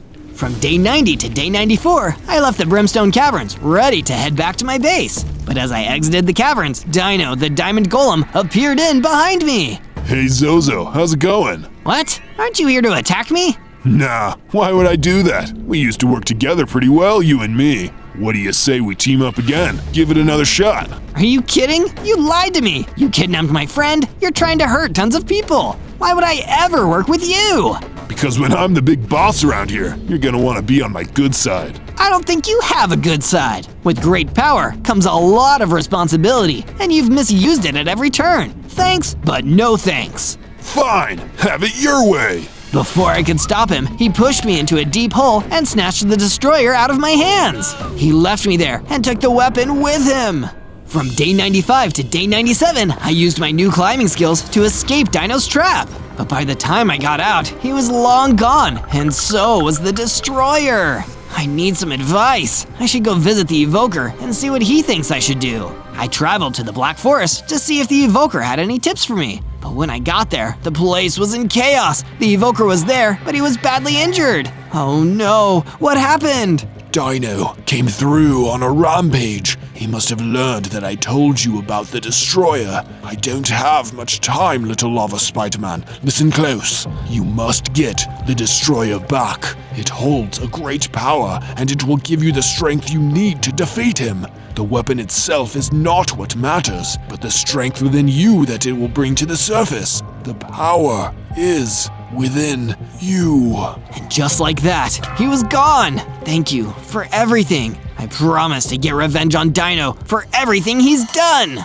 On day 98, I returned to my base to get some rest and come up with the next phase of my plan. But when I got there, it was a mess. The perimeter wall was destroyed, and I couldn't see my friends anywhere. Oh no, Dino must have done this. He did. Splodo, you're okay. I am. I managed to hide from him. Everyone else ran away. I don't blame them. It was scary. But don't get discouraged, Zozo. We're going to be superheroes together, remember? I'm not so sure, Splodo. He's so much more powerful than us. How can we ever hope to beat him? Listen, I know it seems hopeless, but we have to try. I'm still here. It's not over yet. He came after our base. Now we need to take the fight to him. On day 99, I traveled to the Badlands to confront the baddest guy in those lands once and for all. I don't know if I'll make it through this, but I know I have to try. Splodo was right. I can't lose hope now. When I got there, he was waiting for me. Hey Zozo, welcome to my humble abode. Ready to lose another fight? Nope. I attacked him, but he hit hard. I took a lot of damage, but I got an idea. I got my firework crossbow and fired a shot. It surprised Dino, and he jumped back. When he did, he dropped the destroyer. Now's my chance. I grabbed the destroyer and took off in the opposite direction of Dino's base. Yeah, you better run. I'll be back. I took the destroyer back to my base and remembered what the evoker said. The power is in me. I just have to find it. I used the destroyer, and as I did, I had a vision of every fight I'd had so far, every friend I'd made along the way. I felt so much stronger. When the vision ended, I saw that my base was magically repaired, as if Dino had never destroyed it. That's it. I'm ready. On day 100, I returned to Dino the Diamond Golem's base for the final showdown. This time, I had the destroyer, and more importantly, the heart of a hero. My heart, I mean. You're too late, Zozo. Pretty soon there won't be any golems left. You think you're special? You're not special. I'm the only one who's special. That's not true. You think you're better than everyone else, and that's why you'll never really win. I used the destroyer to attack, and for the first time, I did some real damage to Dino. Hey, what's the big idea? Justice, that's what. It was a tough fight. Dino was the strongest opponent I had ever faced, but I knew I could beat him. And after a hard battle, I finally did! I can't wait to go home and tell Splodo. We did it! We beat the bad guy! We're real superheroes after all. On day 1, I spawned in as a fire spider. Oh cool, I got 8 legs and 4 hearts. But whoa, I'm not a regular spider. I'm a fire spider. That means I have to avoid water no matter what. I should probably look around. I started testing out my new abilities. I can jump high, run super fast, and climb up walls. Woohoo! Just as I was jumping from tree to tree, a swarm of tarantula hawks started to attack. Ah, where did you come from? Quickly, I jumped off of the tree and started running away. But these guys were fast. They even took out some of my hearts. Ouch, I need those! Realizing that I couldn't outrun these guys forever, I decided I needed to fight. I wonder if I have something that could help me fight these tarantula hawks. Just then, I looked into my inventory and saw I had an item, Web Shot. Throw at your enemies to attack or stun them. This should work! Quickly, I put this ability into effect and started throwing webs at the tarantula hawks. Whoa, this is awesome! I managed to bring down several of the tarantula hawks with my Web Shot until there was only one left. He quickly fled before I could take him down. Ha! And stay out, you flying fiend! I proceeded to look around a little more before I decided to call it a night. On day 2, I woke up hungry and decided to make my first web. I placed it in the tree and waited. Soon, I caught a fly. Tasty. Then I went and took a look around. I stumbled upon a hole in the ground and decided to check it out. Maybe I can find some more fire spiders here. Well, I couldn't find any more fire spiders. I managed to find some stone, but I couldn't mine it because it required tools. I better go get some resources. Just as I was about to leave, a bunch of badgers started to attack. Ah, hey, what's the big deal? These guys were tough, but I managed to fling web shots at them and managed to defeat them. They dropped some loot in the process. I picked up a stone pickaxe and sword. Oh, these will come in handy. With the pickaxe, I mined the stone and even found some iron that I could use for later. Wow, this hole is great! After checking to make sure there were no more badgers, I decided to set up camp in the hole. After clearing out some space, I set up a little place for myself, and even started to build other houses, just in case some more spiders were to come. On day 3, I climbed out of the hole and started gathering wood from the surrounding trees. Just as I was about to bring down one of the trees, I heard a noise. Hey, stop that down there! Suddenly, a pigeon flew down from the top. What do you think you are doing? Oh, sorry, I didn't know anyone was living in this tree. Well, there is. You can't just go around destroying everything you see like some kind of barbarian. I didn't mean any harm, I promise. He sighed. Just be careful next time. Just as the pigeon was talking, a falcon came out of nowhere and started to attack. Oh no, not this guy. You better run, little fire spider. Instead, I used my web to attack the falcon and knock him out of the sky. Oh, thank you so much. That falcon has been attacking me and my friends for a long time. You're most welcome. I'm always looking for ways I can help. Why was he attacking you? He is a servant of the Lizard King, the evil ruler who enslaves animals with fear. Oh no, that's terrible. This Lizard King sounds like he's a real handful to deal with. My name is Percy, and I would be happy to help you with anything you need. Thank you, I could use help. You know, I have a place that you and your friends can stay to keep away from falcons. It's underground and I'm still building it. Would you like to come? Most of the time, pigeons don't like living underground, but that sounds like the safe idea. On days 4 and 5, I helped Percy put together some houses for him and his friends. This place is going to look great, Zozo. A safe haven away from the Lizard King. You're right. I'm gonna have to see if I can get more critters out of danger. I also don't know where any fire spiders are. Well, in the meantime, I will stay here and continue working. Before you go, I wanted to give you this. Percy gave me some iron armor and a sword, made from the iron I had found earlier. I thought it best for your journey. Take care, my fiery spider friend. Thanks, Percy. I will return. Soon I was off to find the Lizard King, when all of a sudden, the tarantula hawk I fought on the first day returned with even more of his friends. We shall have our revenge on you. They all started swarming me with their stingers. Ouch, leave me alone! With the new sword, I managed to defeat most of the tarantula hawks, but the main tarantula hawk was heading right for me. I will defeat you and take you to the Lizard King myself. He was tougher to beat than the other tarantula hawks. I even took some damage from him. You may be strong, but I won't be defeated. Dodging his blows with my speed and jumping ability, I kept on striking him until at last he was defeated. As he disappeared, he dropped some bronze armor as well as a beaker of poison. If I'm going to come in contact with any more of the Lizard King's minions, I'm gonna need this. On days 6 through 8, I continued my journey to find the Lizard King. Along the way, I managed to find a village. Hello, anyone here? I went through all the buildings, gathering supplies where I could find them, but could not find anyone. How could an entire village just vanish like this? I started hearing what sounded like voices from one of the center buildings. Maybe there are some villagers still here. After following the voices, I discovered who was in the building. It was the Lizard King. He had on a huge crown and had big red eyes. Yikes, those are gonna haunt my nightmares. Gathering up what courage I had, I charged towards the Lizard King. Hey, why are you being so cruel to all the creatures of this land? They just want to live peaceful lives, free from bullies like you. The Lizard King looked at me with those red eyes. The tiny fire spider who defeated my tarantula hawks. You will pay for your actions. Attack! Then all of a sudden, the floor started shaking, and from out of the ground spawned a giant desert centipede. Uh-oh, this could be bad. The centipede was strong, it had over 20 hearts, and it was quick. It's a good thing I can jump and climb, or this thing would surely take me out. Then I remembered I had the beaker of poison and prepared to use it on the centipede. Just as I was about to use it, the centipede attacked and knocked the beaker out of my hand, shattering on the floor. Oh no! The centipede grabbed onto me, shaking me around with its mandibles and shaking the hearts out of me. This is not good. Just as I was about to lose my last heart, the Lizard King commanded he let me go. That's enough. I still need subjects to rule. You really thought you could defeat me? Ha! Come back again when you are worthy. That fight did a lot of damage to me, and all of a sudden, I blacked out. On days 9 and 10, I awoke to a different location. It looked like one of the houses in the village, only it was really damaged and there were webs on the walls. Ah, spiders! Oh, wait, I'm a spider too. I climbed around the damaged house to see if any more spiders were around. Hello? Any other spiders around here? Regular or fire type? Any will do. Or anyone? Preferably ones who don't want to squish me?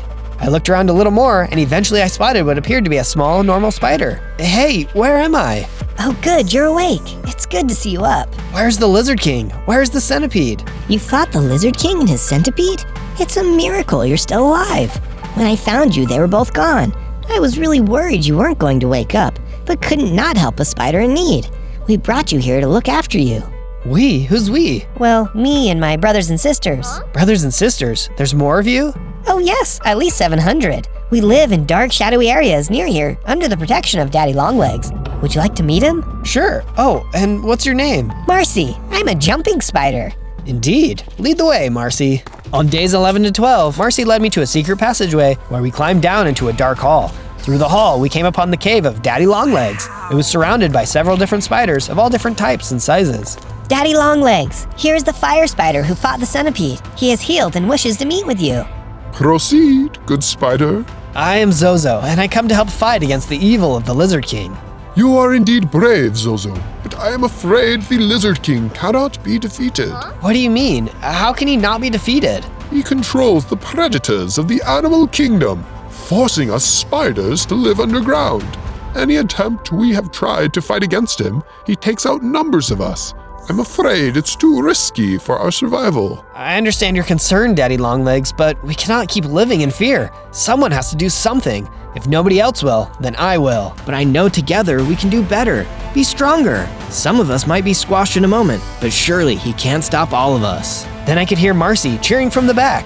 Huzzah! Huzzah! Her cheering led to all the other spiders starting to cheer as well. Huzzah! Daddy Longlegs looked convinced and agreed to help me. All right, Zozo, you have made your point. I will send some spiders to help you on your journey. Perhaps we truly can defeat the Lizard King. 3 spiders volunteered to help me on my quest. First was Taylor, a massive tarantula. Yeah, dude. Then there was Bruno, an orb-weaving spider. Do you need a web? I got a web. It's a nice web. Did I tell you about my web? This guy really likes his web. Yeah, man. Finally, there was Scarlet. She was a black widow. I can turn anyone's life into a tragedy. Well, I hope that will come in handy for us. Nice to meet all of you. Together, let's take this guy down. On days 13 to 15, we arrived back at my hole base. I didn't know how Percy and his friends were going to take there being more spiders, so I proceeded with caution. Hello, Zozo. Hey, Percy. Wow, you got a lot of work done. This base is looking even better than I thought it could.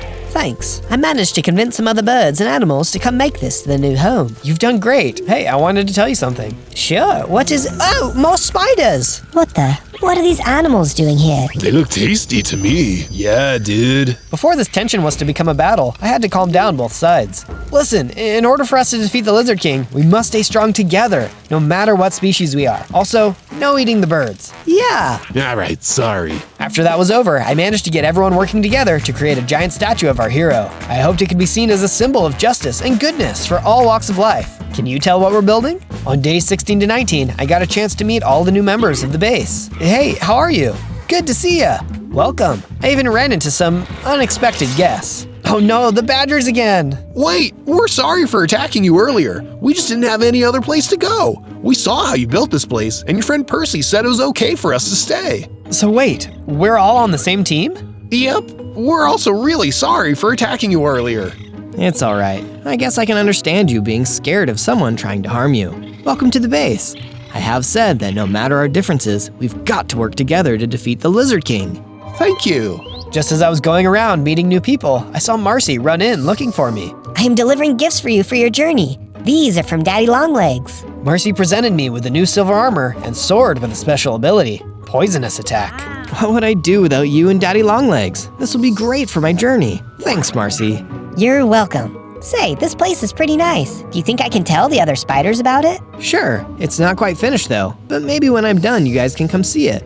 There's a lot of you, so I've got to make sure everyone is really impressed. Deal. On days 20 to 22, Taylor, Bruno, Scarlet, and I were off to catch the Lizard King.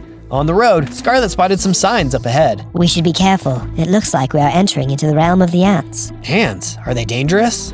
They attack in numbers and can overwhelm any creature bigger than they are. Even someone like Taylor? Yeah, dude. Well, then we will definitely be cautious. I can't imagine anything worse than being dogpiled by a bunch of creepy crawlers. We scoured around for a bit, when all of a sudden a giant zombie praying mantis arose from under the ground. Gosh, he must have been attacked by the ants. Those guys are vicious. Yeah, now we gotta put him out of his misery. Bruno started making a web net to trap the praying mantis in, and Taylor threw it over to the mantis, trapping him. I think we got him.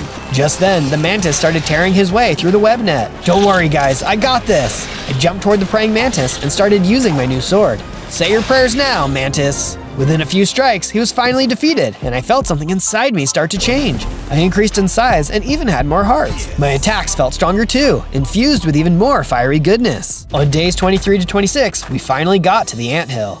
We need to be cautious. The ants could attack if we are spotted.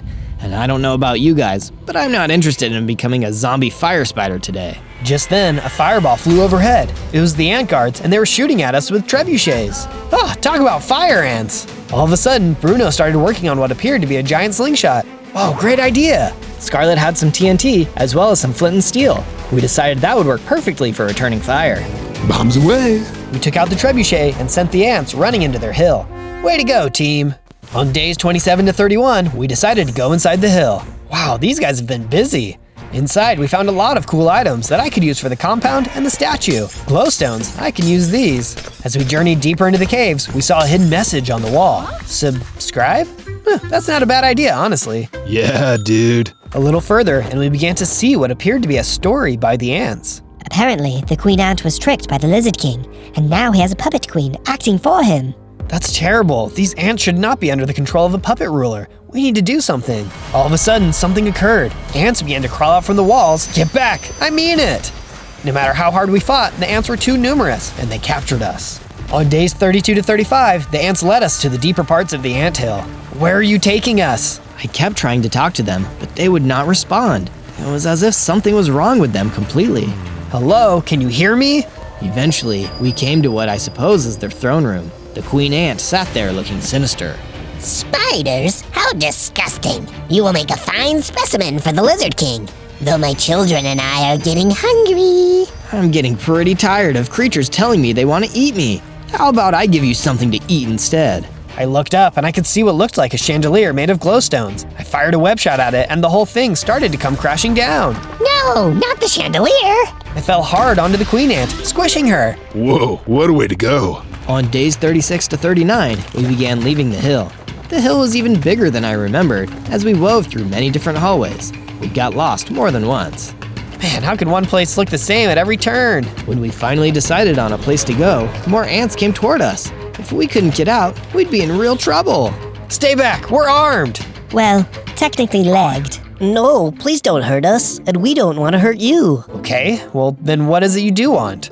We are servants of the true Queen Ant. When you defeated the other queen, we finally freed her, and she wanted to thank you. Well, that's very nice of her. I'm glad she's back on her throne. Feel free to come back anytime. If you have any questions, please let me know. I did have one question. How do we get out? Oh, right. You go up, make a left, and climb out of the big hole in the top. Okay, that seems simple enough. Thanks.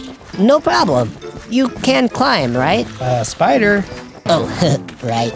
On days 40 to 43, we thought it would be best to get back to the compound and put these glowstones to good use. Percy was doing a great job building places for the new creatures finding out about this place. If there is one thing we birds know, it is how to make a nest to come home to. You're doing great, Percy. I also thought these could come in handy. Glowstones, excellent. It was starting to look a little dark here.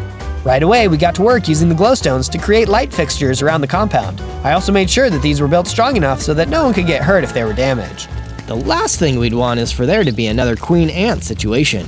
No one likes to get smushed.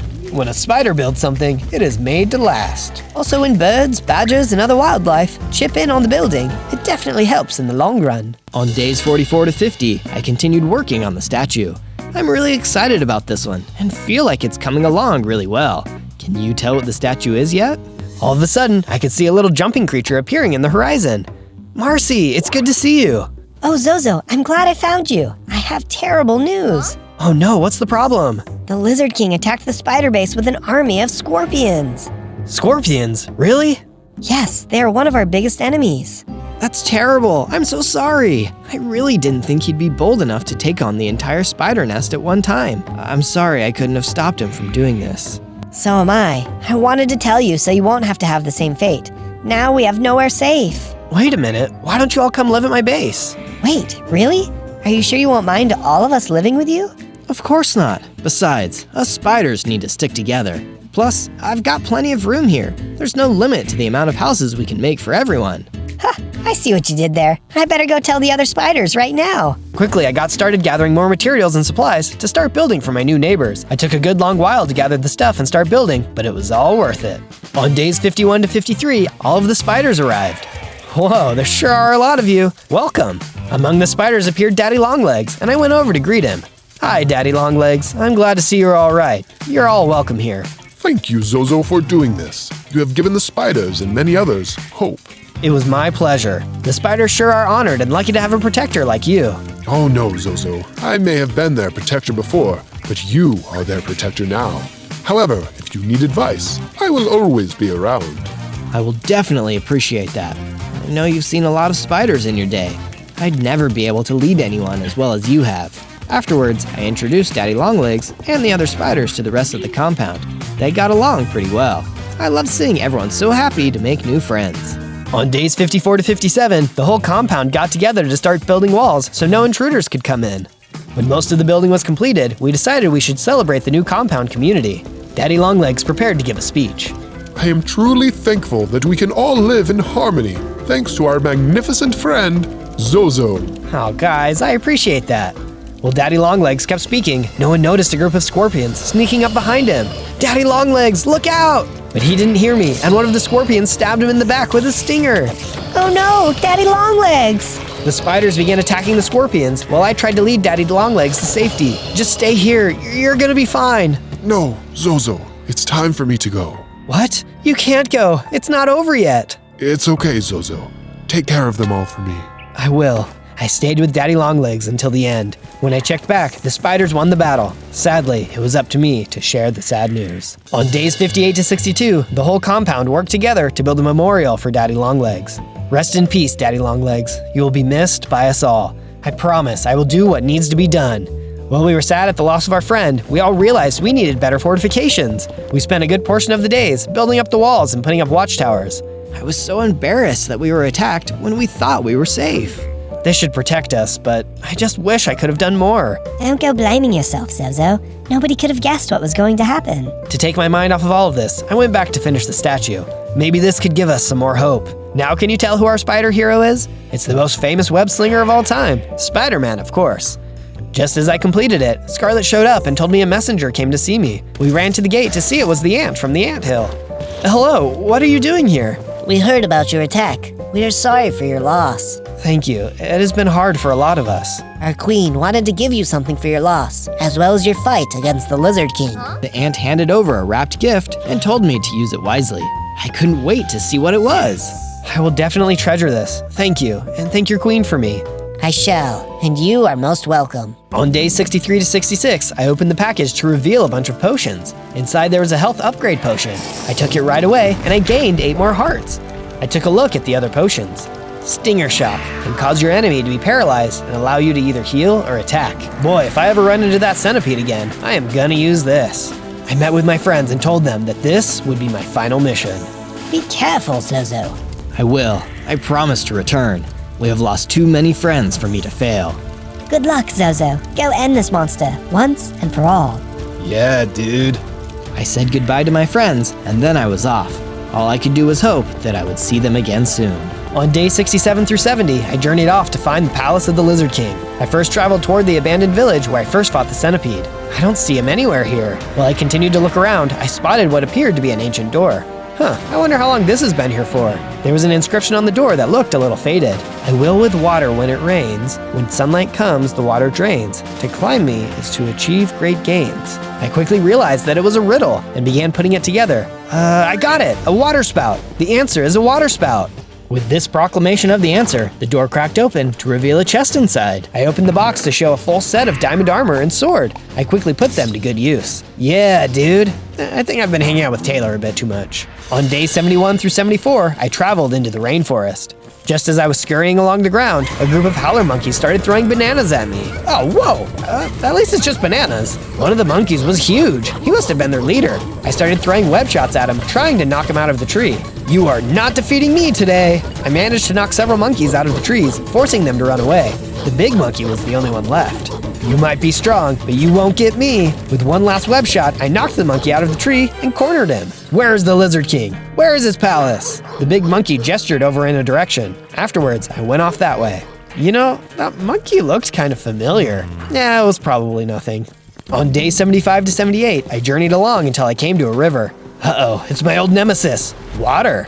The river was way too wide to try and jump, and I didn't want to risk falling in, so I decided to build a bridge. I was halfway finished when out of nowhere, who was to turn up but the scorpions again. You guys, I'll make you pay for what you have done. I readied my sword and prepared to attack. This is for Daddy Longlegs. I charged at the scorpions and they leaped forward to attack me. They were strong, and I could tell they were trying to push me back into the water, but with my new armor, I could hold them off. I'll take you all on if I need to. Then I remembered I had the potion and quickly used it against the scorpions. Take this! The scorpions began to move slower, and I could see their attacks before they could make them. Block, stab, slice, gone! One by one, I took out each of the scorpions. I gathered a new item, Scorpion Tail, used to attack or intimidate enemies. Also can be used as a disguise. When all that was over, I continued making my bridge to get across the river. On day 79 to 85, I finally finished my bridge to cross the river. When I got to the other side, I found that the only way ahead was through a narrow ravine, but the entrance was guarded by 2 scorpions. Man, these guys are everywhere! While I could have attacked them, I remembered that I still had that scorpion tail in my belongings. I quickly put it on and approached them. La la la la la, just a disgusting scorpion out for a stroll. The guards didn't seem to mind and proceeded to let me through. Well, that was easy. While journeying, I wandered into an open field that looked pretty desert-like. Well, this is a weird place to put a desert. All of a sudden, I heard rumbling and could feel the ground shake. I knew right then what it was. Suddenly, the centipede bursted out of the ground, just like last time, and lunged toward me. It was time to take my revenge. Bring it on, leggy. That centipede was still fast and dangerous, but I was much more confident this time around. Oh, no you don't. I even used the scorpion tail to make a couple of hits, but it broke in the middle of the fight. So much for disguising myself again in the future. Take that, and that! Finally, I took out the potion again and used it for the finishing blows. I'm worthy enough this time. Prepare to be defeated. The potion worked, but the centipede was still quick. Furiously, I used everything I could to finally defeat it. Just then, I started feeling tingly. Ooh, I like this. I changed into a bigger and more powerful fire spider with even more hearts. All right now, Lizard King, prepare to meet your match. On days 86 to 90, I continued on my journey. I was feeling really confident until I realized I had just walked straight into quicksand. Oh, come on, who thinks of quicksand? Suddenly, I started thinking of ways to get out. All of a sudden, I could see Percy flying overhead. Percy, I'm glad you're here. I can see that. How can I help? Maybe you can pull me out, catch this chain, and start flying. Good idea. Hit me. I threw the line towards Percy and began flying, pulling me out of the quicksand. Oh, that was close. Thanks, Percy. What are you doing here? I wanted to see how you were. You saved my life so many times before, and I guess I just wanted to repay you in some way. Well, you definitely did that. If it wasn't for you, I would be in a really sticky situation. It can get risky at times, wandering around out here on my own. You are definitely welcome, my friend. I will let the others know of your progress. Just before he left, Percy warned me about something he saw while flying overhead. Be careful. I saw what appeared to be a gang of bullfrogs coming in your direction. They must be heading to the palace of the Lizard King. Bullfrogs, you say? Those things will gobble spiders up in one bite. I'll be sure to look out for them. Thanks again, Percy. Take care. On days 91 to 94, I finally ran into the bullfrogs. Wow, those guys are big. I didn't know bullfrogs could get that big. For the most part, they didn't seem to notice me. That's until one of them apparently spotted me and started shooting his tongue at me. Yuck! I don't need you tasting me. He was strong though. He even took out a couple of my hearts. If I didn't make a move, I was going to be one toasted bug. I can't just keep fighting this guy forever. I knew I had to outmaneuver him, so I jumped into a tree and waited for him to get bored. Luckily, he didn't seem to be the smartest of creatures, even though he was so tough. Serves you right. I didn't come this far to become a spider snack. On days 95 to 97, I followed the bullfrogs to the Lizard King's palace. They might have been strong, but they weren't very smart. They led me right to where I needed to go. Wow, this is gonna be a lot. As I got closer to the gate, I spotted a message written on the palace roof. Subscribe. Oh yeah, that reminds me. Be sure to subscribe and like this video for more content. I go on a lot of adventures and would love to have you follow me on them. I tried to get through the front gate when a horde of gecko soldiers started to attack. Out of my way. I got a king to fight. I smacked the heck out of them until finally they were all defeated. This guy really loved his amphibians. On day 98, I ran inside through the palace corridors to find the Lizard King. Wow, this place is pretty ornate for a lizard. Hey, that armor looks kind of familiar. Oh yeah, I almost forgot that I had an adventure as a knight. That was a journey. You guys should definitely go check it out when you are done with this one. Through different rooms, I would occasionally have to battle some of the gecko soldiers. Don't you guys have anything better to do? Despite looking all throughout the palace, I couldn't seem to find the Lizard King anywhere. I was getting disappointed and even losing a little bit of hope. I turned around and I could see what appeared to be the ghost of a long-legged spider. Daddy Longlegs, is that you? Yes, Zozo, it is I. I told you that I would always be there to help you. Don't give up. You are so close to the end. You're right, Daddy Longlegs. I must continue. I'm scared though. I'm just a fire spider and I don't know if I'll defeat the Lizard King. You may be small, but you have the spirit of a giant spider inside of you. And it's time to let that spirit out. I'm going to grant you the power that made me so big. Something started to happen. Magic energy filled the room and I felt myself changing once again. I transformed into a gigantic fire spider. I had so many hearts now. Thanks, Daddy Longlegs. On day 99, I finally landed in the throne room. The Lizard King sat on his throne with his big red eyes staring at me. Well, well, if it isn't the itsy-bitsy fire spider who defeated my minions. Looks like you aren't so small now, but I bet you're still weak. Come to face me at last? I will do what I must. Then you will croak. Just then, he flipped a lever, and the bullfrogs I had seen earlier came in. Oh no, not these guys again! Then I remembered I still had the potion, and was about to use it when one of the frogs grabbed it with its tongue. Guess I'm gonna have to do this the old-fashioned way.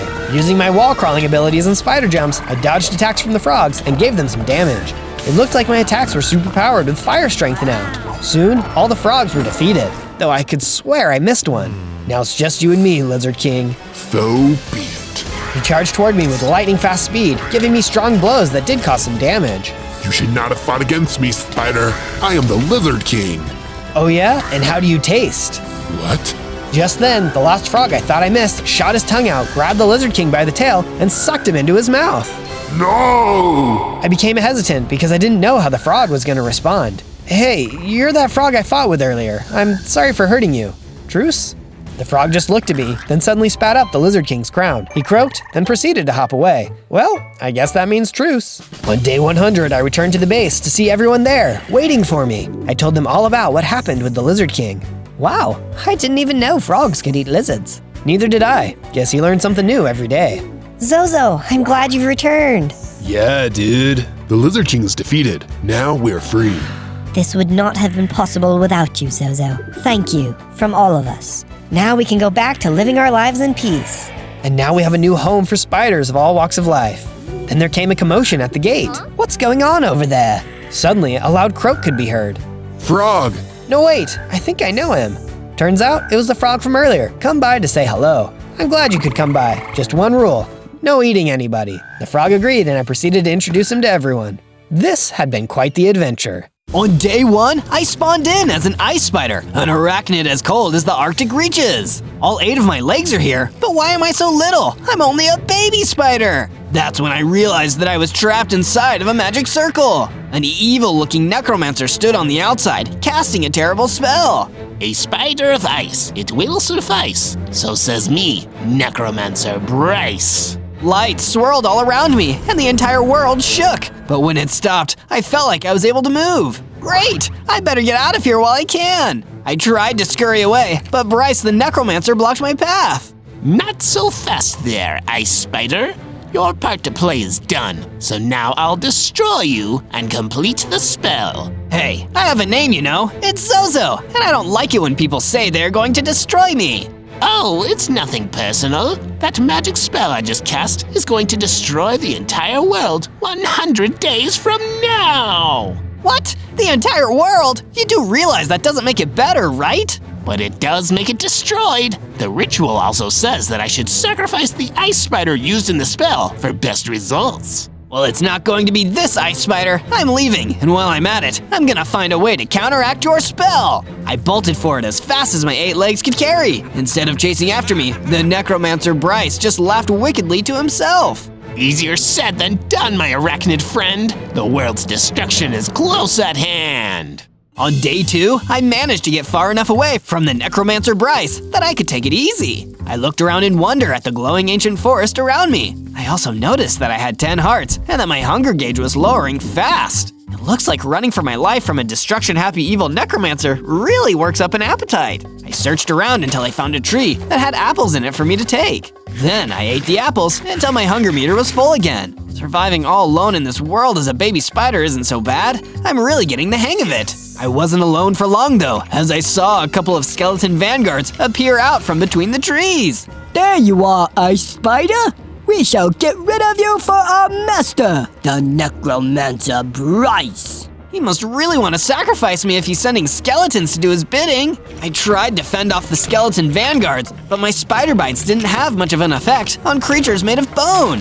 Give up, Spider. The world is doomed, and your sacrifice will seal its fate.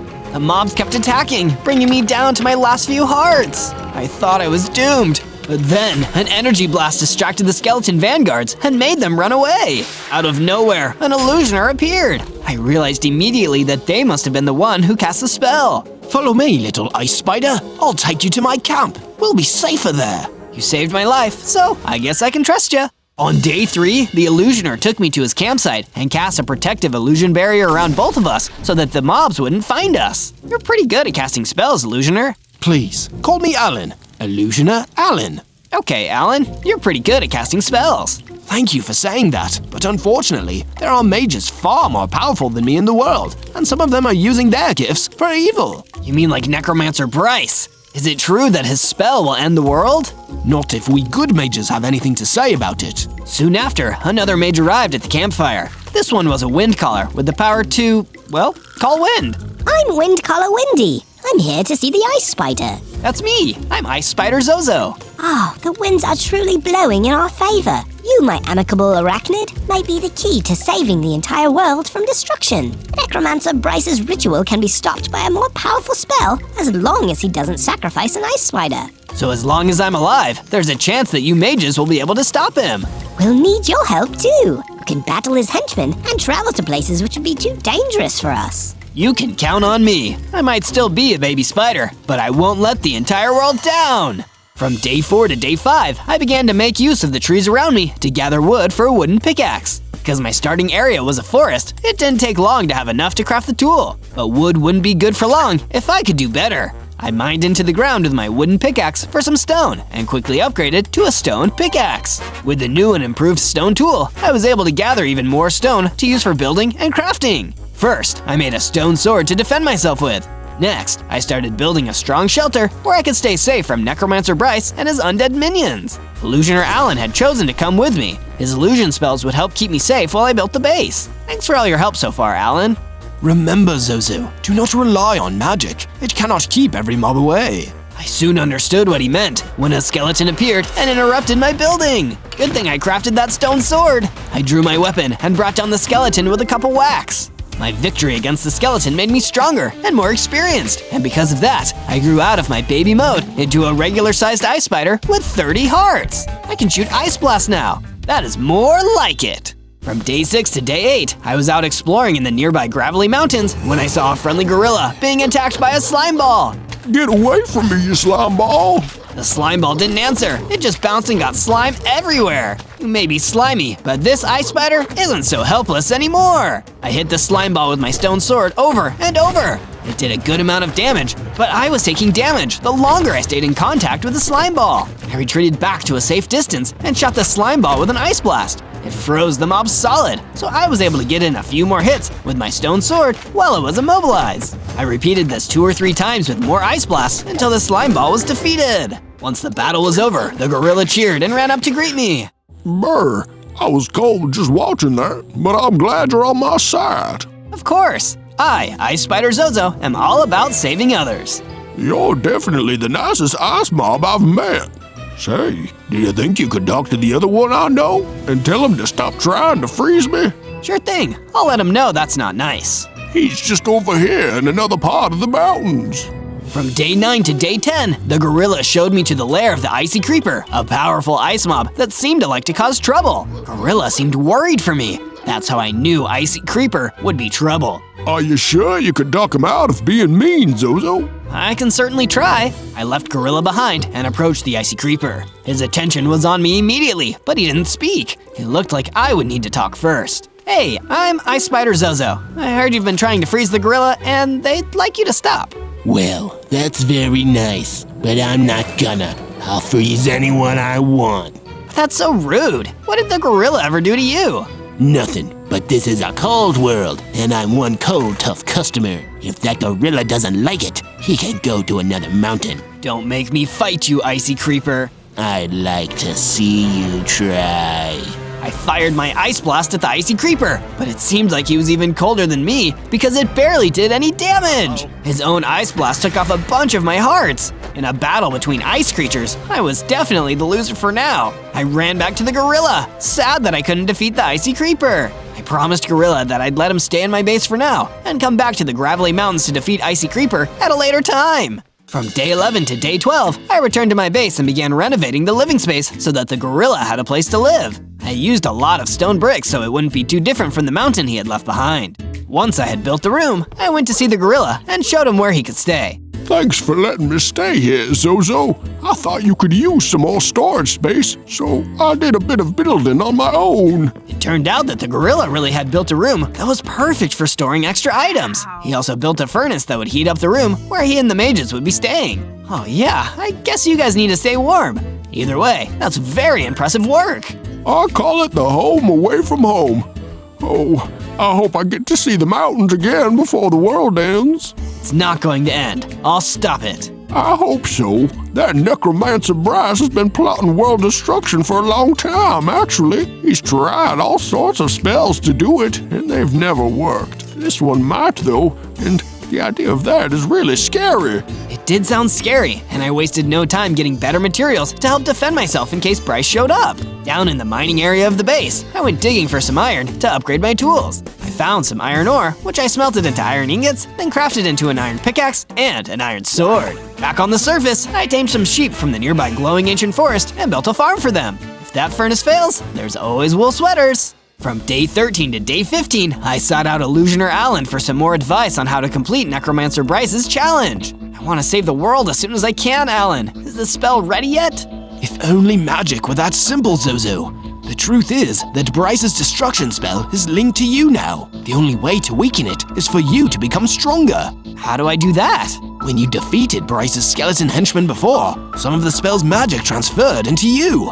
If you could defeat a more powerful one, it could happen again. I went back to the gravelly mountains in the hopes of finding another undead mob to fight. Come and get me! I don't fear you, skeletons! As if answering my call to battle, a skeleton vanguard came charging across the mountain terrain towards me. Spider of Ice! Spider of Ice! The time has come for sacrifice! I hit the advancing skeleton vanguard with an ice blast, which slowed the undead down. I was able to hit him with another before he got into melee range. Time to get a taste of my new weapon.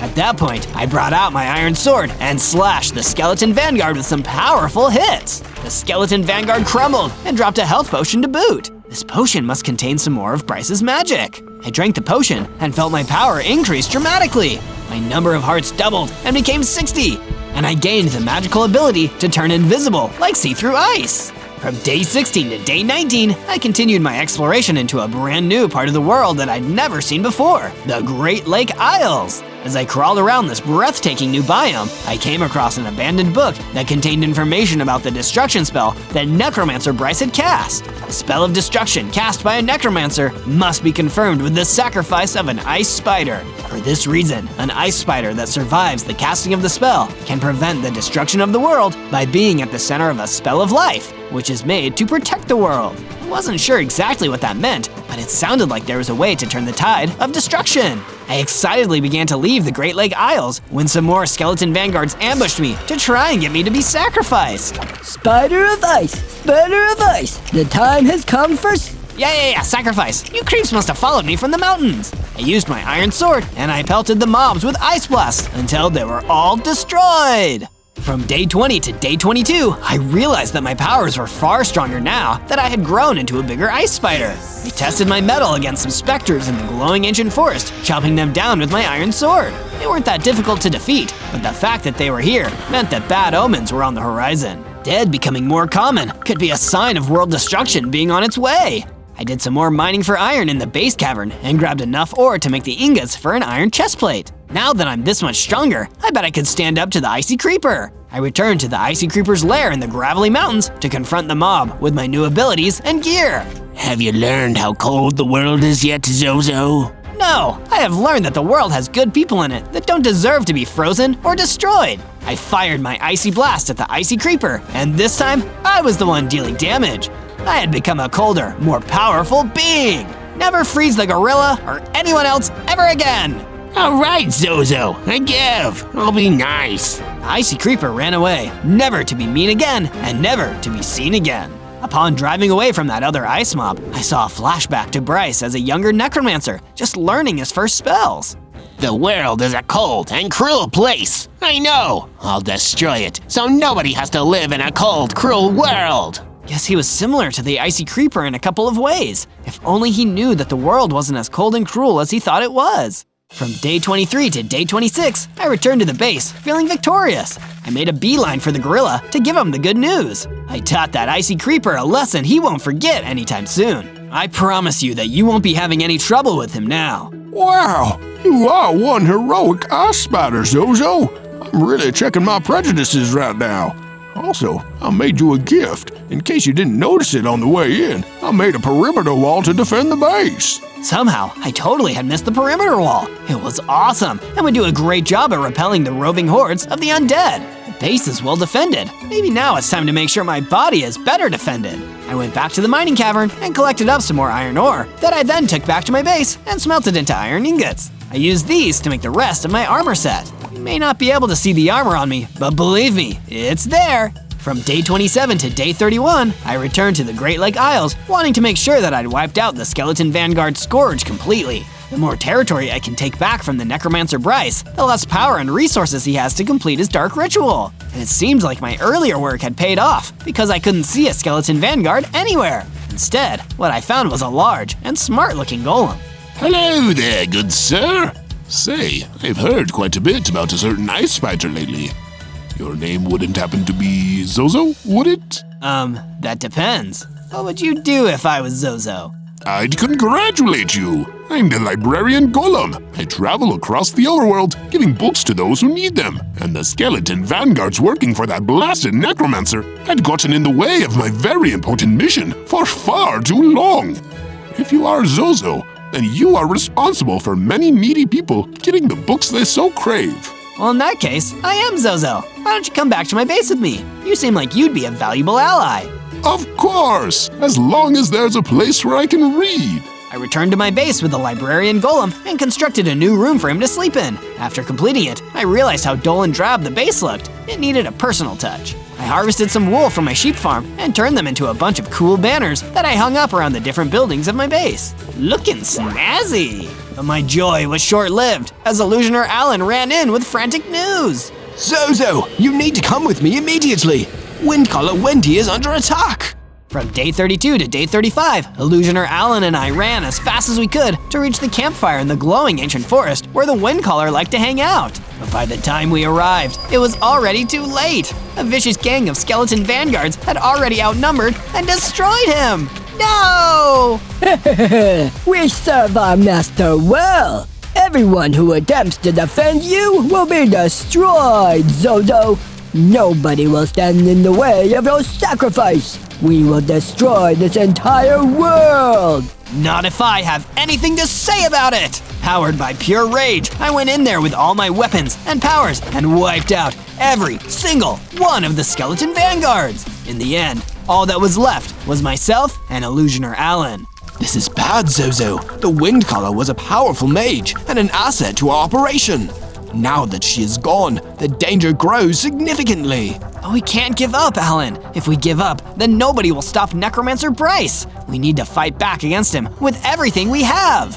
From day 36 to day 39, I went out to the Gravelly Mountains to wander around and collect my thoughts. I was afraid about everything that had happened, but I couldn't show it in front of everyone who was working for me. Necromancer Bryce and his men are way more dangerous than I thought. My thoughts were interrupted when I ran into an incredibly strange creature, a melon golem, which I didn't even know was a thing. What? You never see a melon golem before? You don't like melons or something? No, I love melons. I've just never seen a melon golem before. I'm sorry if I've upset you. If you have a favor you need doing, I'd be happy to see to it and give you a hand. Well, now that you mention it, there was an obsidian golem who was giving me some real trouble. Would you mind taking care of him before he hurts me or anyone else? Of course, I'll get right to it. I turned on my invisibility powers and used it to search through the Gravelly Mountains until I discovered the obsidian golem. I used the element of surprise and approached him from behind, attacking him with everything I had. In the end, I managed to defeat him after a tough battle. Then I returned to the melon golem and told him that his bully was gone. Hey, that's great news! I used to be able to trust the other golems, but a lot of them defected to the Necromancer Bryce, cause most of them are hardy enough to survive the cold. So some golems are working with the Necromancer now? That's not good news. You point out the obvious a lot, you know. From day 40 to day 43, I returned back to my base, pleasantly surprised by some improvements that Illusioner Alan had made to the base. Zozo, I've made very good friends with the librarian golem. He's a wonderful chap, and we've been doing lots of discussions around the arcane arts. So I installed a sizable collection of bookshelves and couches so he can really enjoy himself here. It's incredibly wholesome that you two have become such good friends.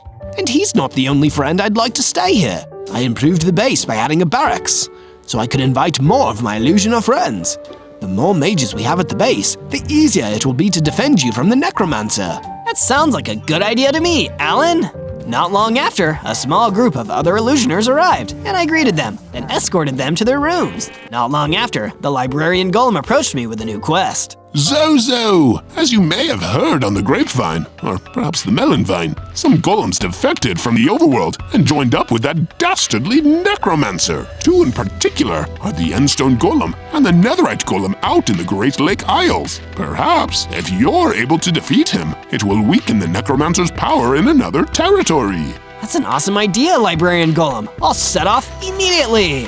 From day 44 to day 49, I set off into the Great Lake Isles to find one of the evil golems that had been working for Necromancer Bryce. I want to reduce the power of the Necromancer's spell in whatever way that I can. I thought I saw the glow of magic from one of the islands and made a stealthy approach. To my surprise, it wasn't an Endstone Golem at all, but Necromancer Bryce himself. He was muttering something, so I got closer to hear what it was. This pathetic world does not deserve mercy. It only deserves cold destruction, and my spell will be that destruction.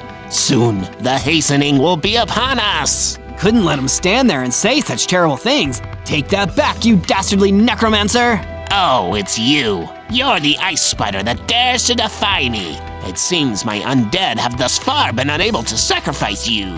Why do you need to sacrifice me so badly anyway? What's in it for you if the entire world is destroyed? Destroying the entire world is a thankless job, but somebody has to do it. Anyway, I've got a brand new caliber of minion now. Prepare to meet my netherite golem. The necromancer Bryce vanished into a cloud of magical smoke, and in his place, a netherite golem rose to its full towering height. Greetings. I am the netherite golem, and I will be sacrificing today. The other golems told me that baddies like you were bad news. Put up your big netherite dukes, and let's have a good clean fight, said the spider to the golem. I ice blasted my opponent and scurried around, avoiding his attacks. I used my invisibility to sneak in close and attack with my iron sword. The netherite golem was very strong, and he managed to hit me a couple times, dealing many hearts of damage. But I had hearts to spare now, and this fight was far from over. From day 50 to day 53, we briefly stopped to talk. You're going to be sacrificed, Ice Spider. I'm going to crack you like ice, and then squash you like a spider. Oh yeah? Well, you're a netherite golem, and, never mind, I can't think of anything. I fired off a couple of ice blasts, then I used my iron sword to hit the netherite golem. With one more ice blast, I froze the netherite golem and brought the fight to a close with a sword strike. Netherite golem dispersed, leaving behind some mystical diamonds, which were stronger than any material I had gathered thus far. I better hang on to these so I can make a powerful tool out of these diamonds later.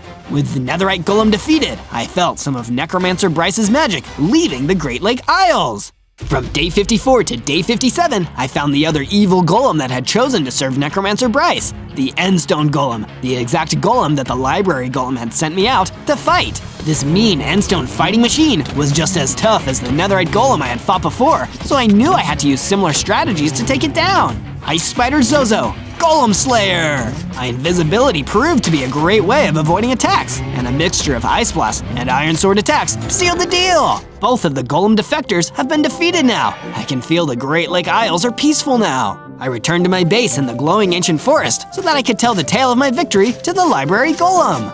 Well done, Ice Spider Zozo. Without his golems, Necromancer Bryce has lost a major facet of his evil forces. The destruction of the entire world is that much closer to being avoided. I'm just doing my part to stop the spell. In anticipation of your return, I did some research into the original spellbooks that contain the destruction spell. It says that the ice spider needed for the spell must come from the Ice Spikes biome. Have you ever been there before, Zozo? Not that I can recall, but if it's my homeland, maybe I can learn something more about the spell by going there someday. From day 58 to day 62, I used the mystical diamonds that had been dropped by the netherite golem to make myself a diamond sword. Once crafted, the librarian gave me a Frostwalker enchantment book to enchant my new diamond sword with frost. What a neat enchantment, and very fitting for an ice spider. I guess magic comes naturally to me. Because of my new sword, I was inspired to seek out more diamonds down in the mine. Using my iron pickaxe, I dredged up a few more diamonds and made myself a diamond pickaxe. I decided that was enough mining for now, and I came back to see that the living area looked much nicer, and there was even a brand new fireplace. Illusioner Alan was standing by the fireplace, feeling its warmth. It looks amazing here. Is this an illusion? I'm always telling you, Zozo, magic can't do everything. These changes to the base are 100% real. Wow, thanks, Alan. Building this base was such a great idea. I really like living here, so I'm glad I could make it better for everyone. From day 63 to day 66, I was doing some more diamond mining when the gorilla who lives in my base came to visit me. Hey, Zozo, the librarian golem told me that you're originally from the Ice Spikes.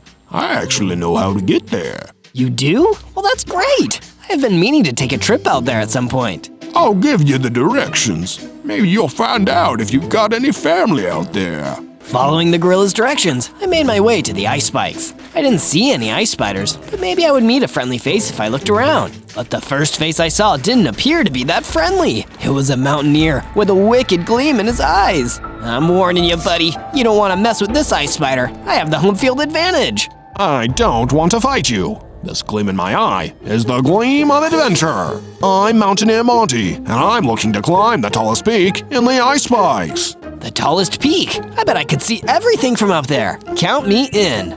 Perfect. With an ice spider helping me up, I'll be able to get to the top of the tallest peak in no time. From day 67 to day 70, I joined Mountaineer Monty, and we both climbed around on the ice spikes together, searching for the tallest peak. How will we know if the ice spike that we're climbing is the tallest or not, Monty? We won't know until we get to the top. Keep on crawling on these walls, Ice Spider. We went higher and higher until we found a ledge on the side of an even taller peak. Could this be the one? That's when a leap leaf jumped down from the upper ledges and started to attack.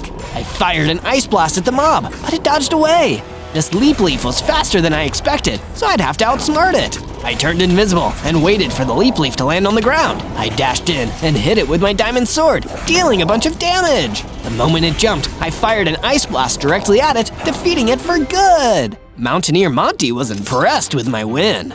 That was great! And also leap leaves only live on the tallest peak, so we must be there. Let's keep on climbing so we can find out. Within a few minutes, we had risen to the top of the entire Ice Spikes biome. This was the most beautiful thing I had ever seen in all my days as an ice spider. Thank you for being here with me.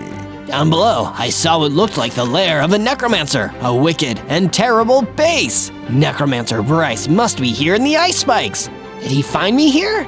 From day 71 to day 74, I descended the peak of the tallest mountain and began to travel through the ice spikes in the direction of the evil lair. I never expected my history with Bryce would go back so far. I need to find out why his lair is here, what happened to the other ice spiders, and of course, how I can save the world from destruction. And if you want to help me save the world, remember to search ZOZO to find more of my adventures. Make sure to tell me what you want me to play as next. Down at the base of the mountain, I wandered through a snowy blizzard, only to be confronted by Necromancer Bryce. You've returned home, Ice Spider Zozo, but it's not your home anymore. It's my home, and soon there will be nobody home in the entire world. Your destruction spell will never work, Bryce. Not as long as I survive without being sacrificed. I drew my sword and turned invisible, waiting for an opportunity to strike.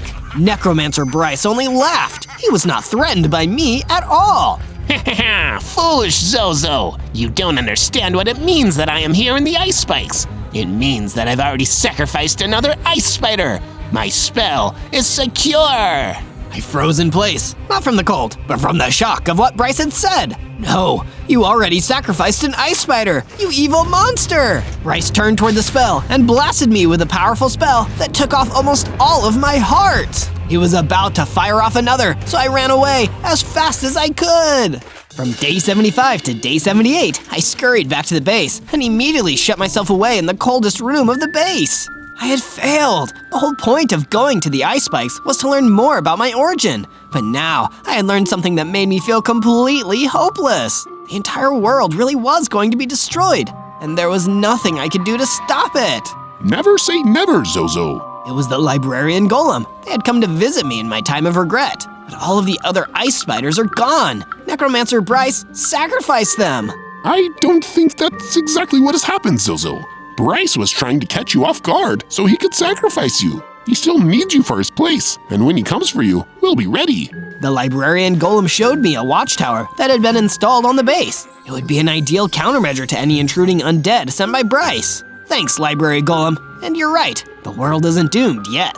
Later on, I consulted Illusioner Alan to see what magical spells he had been working on during my travels. Zozo, I have used all of my magic to create this Kaitha. It is a weapon that will make you unstoppable in battle. Thank you. That's exactly what I need. The moment I took the Kyther, I felt a great surge of power within me. I grew into the ultimate ice spider, the true king of the ice spikes. I had 100 hearts and the ability to warp short distances, combining that ability with my invisibility to really catch enemies off guard. From day 79 to day 84, I made my way back to the ice spikes, trusting that the transformation brought on by Illusioner Alan's spell would give me the ultimate power, and that the library golem wasn't wrong about there being more to learn about my past. In my mighty ice spider form, nothing in the ice spikes could rival my strength. Some specters tried to swoop down and challenge me, but I effortlessly destroyed them with my ice blast. I traveled some more through the cold biome of the ice spikes, eventually finding an Iceologer native to this region. Hello there, Iceologer. Please, call me Iceologer Ike. It's quite nice to meet a spider of ice. There used to be a lot more of you protecting the ice spikes. So I've heard.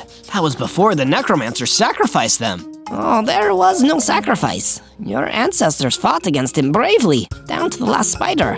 I kept one of their helmets too. You should have it. Ike gave me a diamond helmet, which I proudly equipped. I guess there really was more to the story than I thought. From day 85 to day 89, my base was attacked by the skeleton vanguard. I arrived just in time to fend them off with weapons and ice blasts. Spider of Ice, Spider of Ice, the time has come for sacrifice.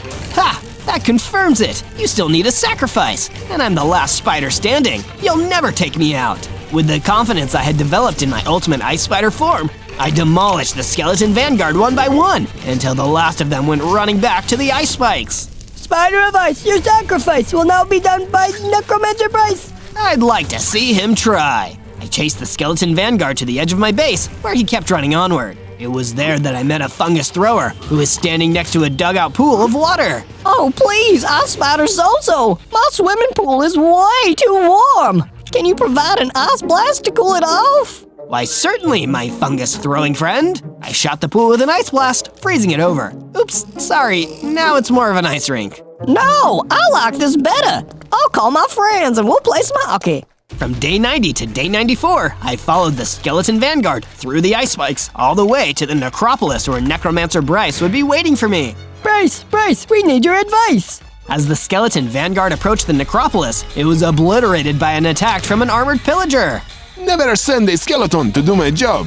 And what is your job? Killing spiders by the dozen. Me and the rest of my pillager crew fought the ice spiders in this area back when they dared to defy Necromancer Bryce. You mean that it was you who wiped out all the rest of the ice spiders, and you're working for Bryce? I'm going to freeze on you! I fired several ice blasts, but the armored pillager tanked them all and hit me with the same powerful attack they'd used to destroy the skeleton vanguard. It dealt a decent amount of damage, so I warped away to avoid taking more.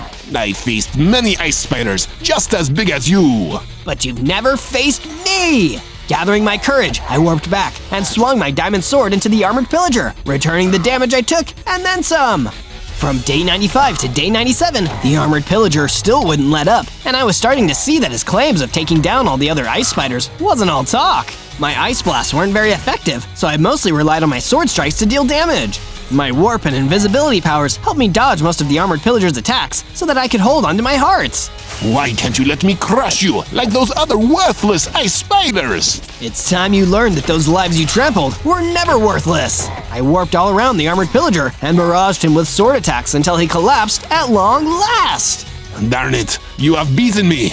Truth is, you spiders fought very well. I was the only survivor among the pillagers. If you lost everyone too, why are you being such a mean guy about it? We could have talked this out. Necromancer Bryce was going to destroy the world anyway. We thought we had to listen to him, or he'd destroy us first. That Bryce is ruthless beyond anything you've seen. After he hired us pillagers to wipe out the spiders, he had them save one remaining ice spider egg, so that he could use the ice spider that hatched for his destruction spell. That ice spider must have been you. The armored pillager died, leaving behind a key to the lair. At that moment, I realized I had avenged my people. Well, almost. Bryce stole me away, planned to use me for his spell, and destroy the world I've only now come to know. I will stop him! On day 98, I returned to the base to heal my injuries from the battle with the armored pillager. So much had happened since I started my journey, and we were only a couple days from the day that the destruction spell would end the world. But the words that carried me all this way still rang in my ears. As long as I survive, it isn't over. I spoke to the librarian Golem, who was also hopeful about our chances of stopping the destruction spell. No sacrifice was made, and if you defeat Bryce, he'll never be able to cast another destruction spell. This could be your chance to save the entire world. I will do it, for the world and for all the ice spiders that fought bravely against him. I wanted to make sure the powers of my magically induced final form were stable, so I went to Illusioner Alan to confirm. Your magical Kyther seems to be working, Alan. Oh, Zozo, what have I always said? Magic can't do everything. You took that form on your own. My great illusion was convincing you that my weapon was the reason. Wow, I didn't expect that. You truly are a skilled illusioner, Alan. But I didn't leave the base without any new gear. The gorilla made sure I had full diamond armor for the battle with Necromancer Bryce. You're a hero, Ice Spider Zozo. I really wish I could have met more ice spiders. As long as there's a world, there's a way. I'll make sure the world is safe after I stop Bryce. Go get that evil creep. Remember the path I showed you through the Gravity Mountains. On day 99, I was traveling through the gravelly mountains toward the ice spikes on my way to the showdown with Necromancer Bryce. I was intercepted by a whole bunch of skeleton vanguards who seemed really eager to sacrifice me as always. Bryce really rolled out the welcome mat early, huh? Spider of ice, must we say it thrice? It has to be time for your sacrifice. Even though my strength, my hearts, my gear, and my magic all surpassed theirs, the skeleton vanguards descended on me in great numbers. They're slowing me down. I won't be able to reach Bryce by the day of destruction. I had to retreat as quickly as I could. That's when I ran into the Mountaineer, and he wanted to fight those nasty skeletons for me so I could take down the big boss who started it all. Go on now, Ice Spider! We climbed the tallest peak together. Now face your greatest challenge with pride! On day 100, I used the key to the lair and entered the inner sanctum of Necromancer Bryce. The day of destruction is at hand, and here you are, allowing yourself to be sacrificed. There will be no sacrifice and no destruction. We traded a series of blasts, his Necromancy Blast and my Ice Blast. We each took a bit of damage, then I turned invisible. You crushed my people, but I'm taking back the Ice Spikes and the entire world from your evil. You would fight to protect a world that took away your family? The world didn't do that, Necromancer Bryce. That was you! I reappeared and attacked his blind spot with my diamond sword. He began charging up his most powerful spell yet. It was the same spell he almost defeated me with the last time we fought. Necromancer Bryce let the spell of doom fly at me. I waited until the very last second, then I used my warp ability to move out of the way and appear right behind him. You missed me, and now it's over for you. I swung my diamond sword repeatedly with all my might, destroying the Necromancer before he could destroy anything else. This world would live on, and so would I. On day 1, I spawned in as Spidey from Spidey and his amazing friends. I was surrounded by friendly spiders who were bigger than me. Wow, I'm really small. I must be a baby version of Spidey. But where are my friends? None of the spiders got a chance to tell me because the Green Goblin jumped out from behind a bush. There you are! Thought you could hide from me with all these spiders? Well, you were wrong, Spidey. Tag, you're it. Ha ha ha! He threw a pumpkin bomb, and I jumped out of the way just in time. But the other spiders were caught in the explosion. I was the only one who made it out okay. You're rotten, Green Goblin, rotten to the core. What are you doing here? You're asking the wrong questions, Spidey. You're asking why I'm here, but you should be asking, why isn't Spin here? Right, Spin, Miles Morales, my friend. Why isn't he here? What did you do with him? That's for me to know, and you to find out. If you want to get him back, you'll need to come and find me and beat me in a fight. If you can't find my hideout in 100 days, I'll make sure you never see your little buddy again. He threw another pumpkin bomb and disappeared, leaving me alone with my thoughts. Oh no, that evil villain kidnapped Spin, and I only have 100 days to get him back. If I'm going to fight the Green Goblin and win, I need to get a whole lot stronger first. On day 2, I decided to get out of the plains and into a new location. With all of the spiders gone, I was completely on my own. And there's nothing for me to climb or swing from out here. I need some tall buildings or some trees. So I headed into the forest. I already had 10 hearts. I sure hope I don't run into any trouble out here. I must have jinxed myself because a group of gremlins came out from behind a bunch of trees and started closing in around me.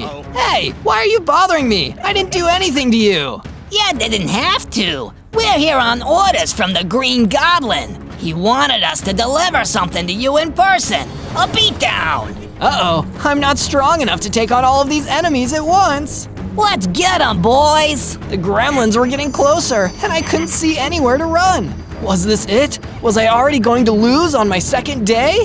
Hey, pick on someone your own size. I looked towards the voice, and I saw Rabbit skiing towards the gremlins. He skied right into them, breaking through the circle, and I was able to run away before they could get to me.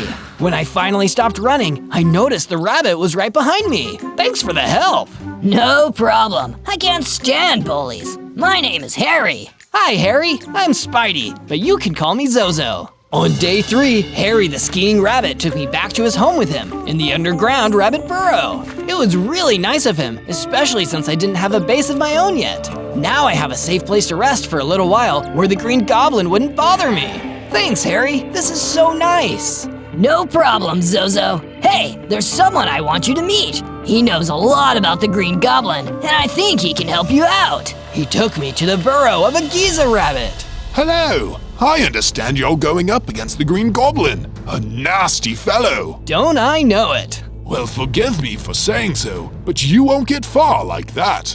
You need some tools, some weapons, and you need to get a whole lot stronger. I know, but where should I start? The forest to the north has lots of wood. Go gather some so you can start making tools. You'll need to be well equipped with the strongest tools you can find, as well as an open heart and an adventurous spirit. It takes a hero to defeat a villain, and if you really try, you can become the hero that takes down the Green Goblin once and for all. That sounded like a whole lot of work, but as I thought about all the spiders the Green Goblin hurt and thought about Spin being held prisoner somewhere, I knew it was worth it. I guess I'd better get right to it then. First things first, I need to go gather that wood. You'd better go with him, Harry. We all need a friend in tough times, and Zozo has quite the journey ahead of him. Okay, let's go, Zozo! On days 4 and 5, Harry and I went out into the northern forest to start gathering wood. There was no time to waste, so I started punching as many trees as I could. After I gathered enough wood, I built a crafting bench and crafted a set of wooden tools. Hooray! Now I can start gathering stone. You're doing awesome so far. Thanks, but I think this is the easy part. It'll only get harder from here. I'll be here to help every step of the way. Every hero needs a sidekick, right? That's true, but enough talking for now. I've got to get enough stone to upgrade my tools. I got to work, and once I had enough stone, I upgraded all of my tools from wooden ones to stone ones. Ready to help me build a base? We need a secret hideout if I'm gonna be a real superhero. Yeah! We started building the base and made sure to add a room for me and another room for Harry so we both had somewhere to sleep. While we were building, a tarantula hawk flew up and started attacking me. What's the big idea? I couldn't let it get me, not when I was finally making progress, and I definitely wouldn't let it hurt Harry. The fight wasn't easy, but I won. And afterward, I felt myself getting stronger. Hey, I gained a heart. You're one step closer to being a superhero. Yeah! On days 6 through 8, I explored more of the forest. I wanted to see what other resources I could use to build my base, or if there was any useful item someone might have dropped. As I was getting ready to pick some apples from a tree, I heard someone yelling. Help! Somebody, help! Sounds like someone needs a hero. I ran toward the sound of the voice, and I saw a raccoon being attacked by a pack of wolves. Don't worry, I'll help you. I'm your friendly neighborhood Zozo. As soon as the wolves saw me coming, they left the raccoon alone and ran at me. They snapped their jaws, trying to bite me and scratch me with their claws. But I dodged their attacks, and I hit them back with my stone sword. Ha! You're no match for me. I'm getting pretty good at this fighting to defend the innocent thing. After a while, I tired them out, and the wolves ran off and left me and the raccoon alone. Thank you so much. You saved my life. No problem. I'm Zozo. My name is May. I'm sorry to bother you, but you're such a strong fighter. Would you help me with something else? Helping is what I do. I'm so glad. And please, come with me to the swamp. There's a nasty bad guy there I need help with. Lead the way. On days 9 and 10, May led me to the swamp to help deal with her problem. So, what's the deal with this swamp? I was staying here when this big, mean ogre came in and started stomping around and telling me to get out. He broke my house apart and told me that this was his swamp now and I needed to get out. But all of my things are still here and I don't want to just abandon them. Oh geez, that does sound like a lot of trouble. I'll do whatever I can to help. Thank you so much. I'm so glad I found you. What are you doing in my swamp? The ogre jumped out, roaring and running right at us. He was much bigger than me, but I couldn't back down. I drew my sword and got ready to fight him. This isn't your swamp. You can't just kick people out. I can do whatever I want. I'm the biggest, baddest ogre in the swamp, which means it all belongs to me. You can't take things from people just because you're bigger and stronger. Who's gonna stop me? Me! I ran at him with my sword, but he grabbed me and lifted me into the air. Then he threw me. I landed hard and got the wind knocked out of me. Uh-oh, he might be too strong. He was getting ready to grab me again, and I swiped at him with my sword. He knocked the sword out of my hand, and it went flying. I had to run and grab it, and I knew if I tried to fight this ogre right now, I would lose. Let's get out of here, May. We'll go back to my base, and when I'm strong enough, I'll come back. I promise. Okay, thank you for trying. I didn't want to run away, but I can't save the day if I let myself get beaten by an ogre. So even though it wasn't fun to leave the fight, it was better that May and I were safe. On days 11 and 12, I brought May back to my base. I built her a room of her own, with a chest and a crafting bench. Thank you so much, both of you. Of course. Stay as long as you like. We're happy to have you. I was meaning to ask, do you know anything about the Green Goblin? That monster? I sure do. He kidnapped a friend of mine, and I'm trying to learn more about him. I'm pretty sure he lives underground somewhere. I don't know exactly where, but I've heard a lot of rumors about his underground cave hideout. If you can find out where he is, and you're strong enough to fight him, you might be able to use the element of surprise to help you defeat him. Underground, huh? That's really helpful. Thank you, May. Of course. The Green Goblin is terrible, and I'd be happy to see someone finally take him down. After I talked with May, I decided to add some food sources to my base. I know, I think I saw some chickens in the woods. Yes. So I built a fence to contain the chickens, then I went out looking for them. There you are. Come with me, chickens. I'll show you your new home.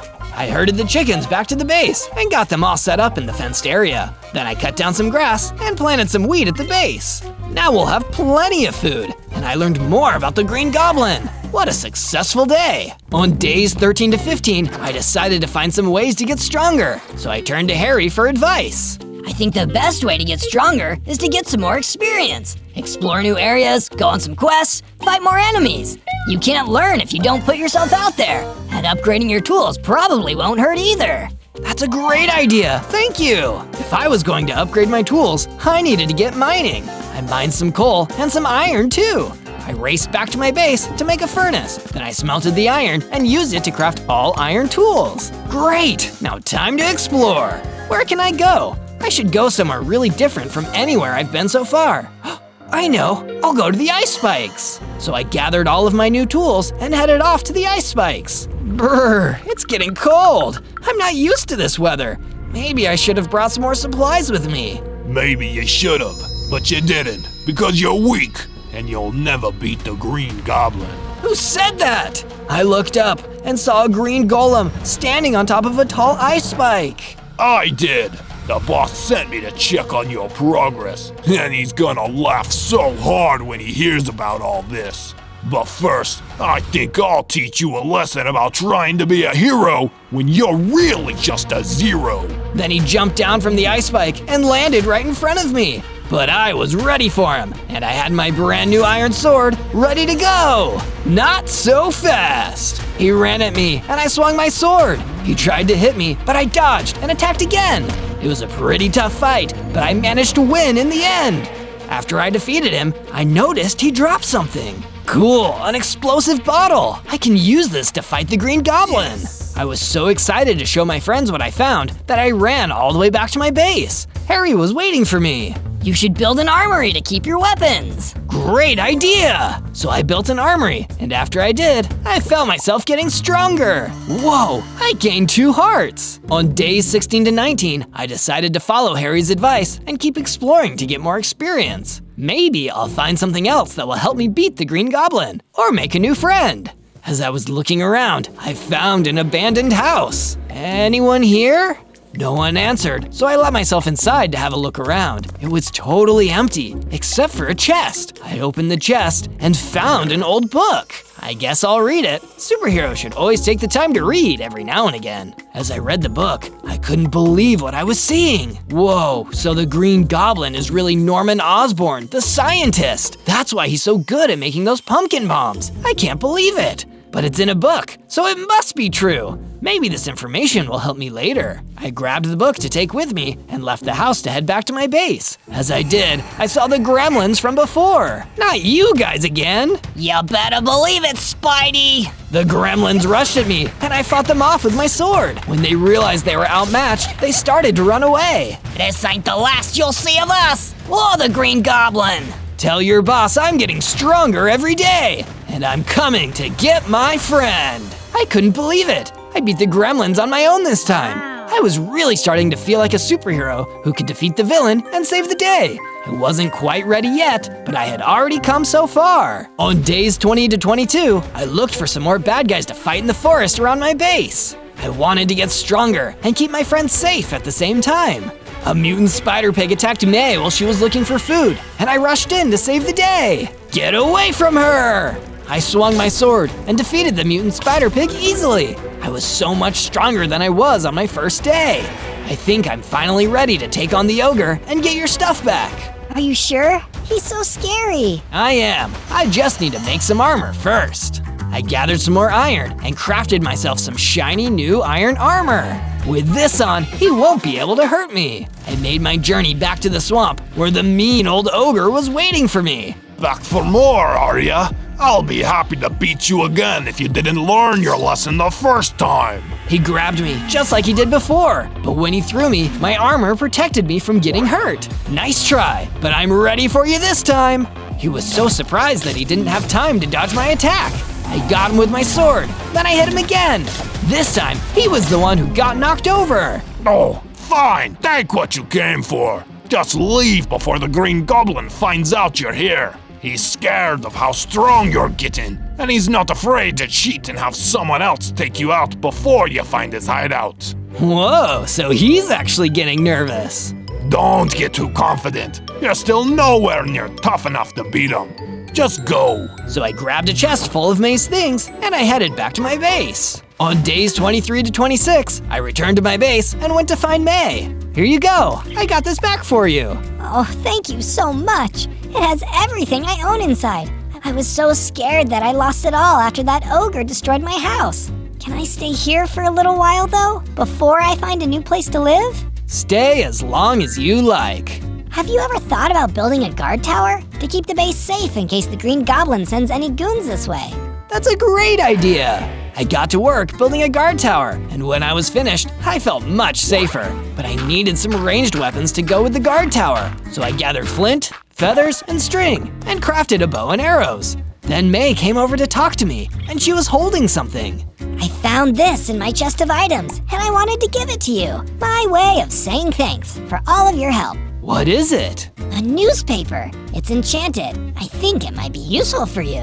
Whoa, thank you so much. With my enchanted newspaper, my new guard tower, and my bow and arrow, I was feeling more prepared than ever. On days 27 to 31, I decided to get back to exploring and looking for new ways to get stronger. I hiked out to the Badlands to see what I could find. While I was exploring, I saw some tarantulas stuck in a hole.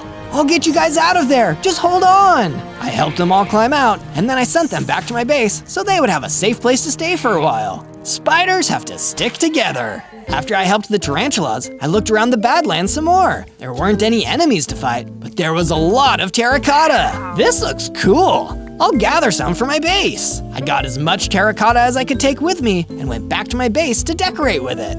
I worked hard on creating a beautiful terracotta floor in my room, and when it was finished, I kicked back and ate a snack. But I couldn't rest for very long. Zozo, I need your help. I sprung into action. What's wrong? There's trouble in the rabbit burrow. We have to go help them. Let's go. On days 32 to 35, Harry and I went back to the underground rabbit burrow to check things out and help save the rabbits there.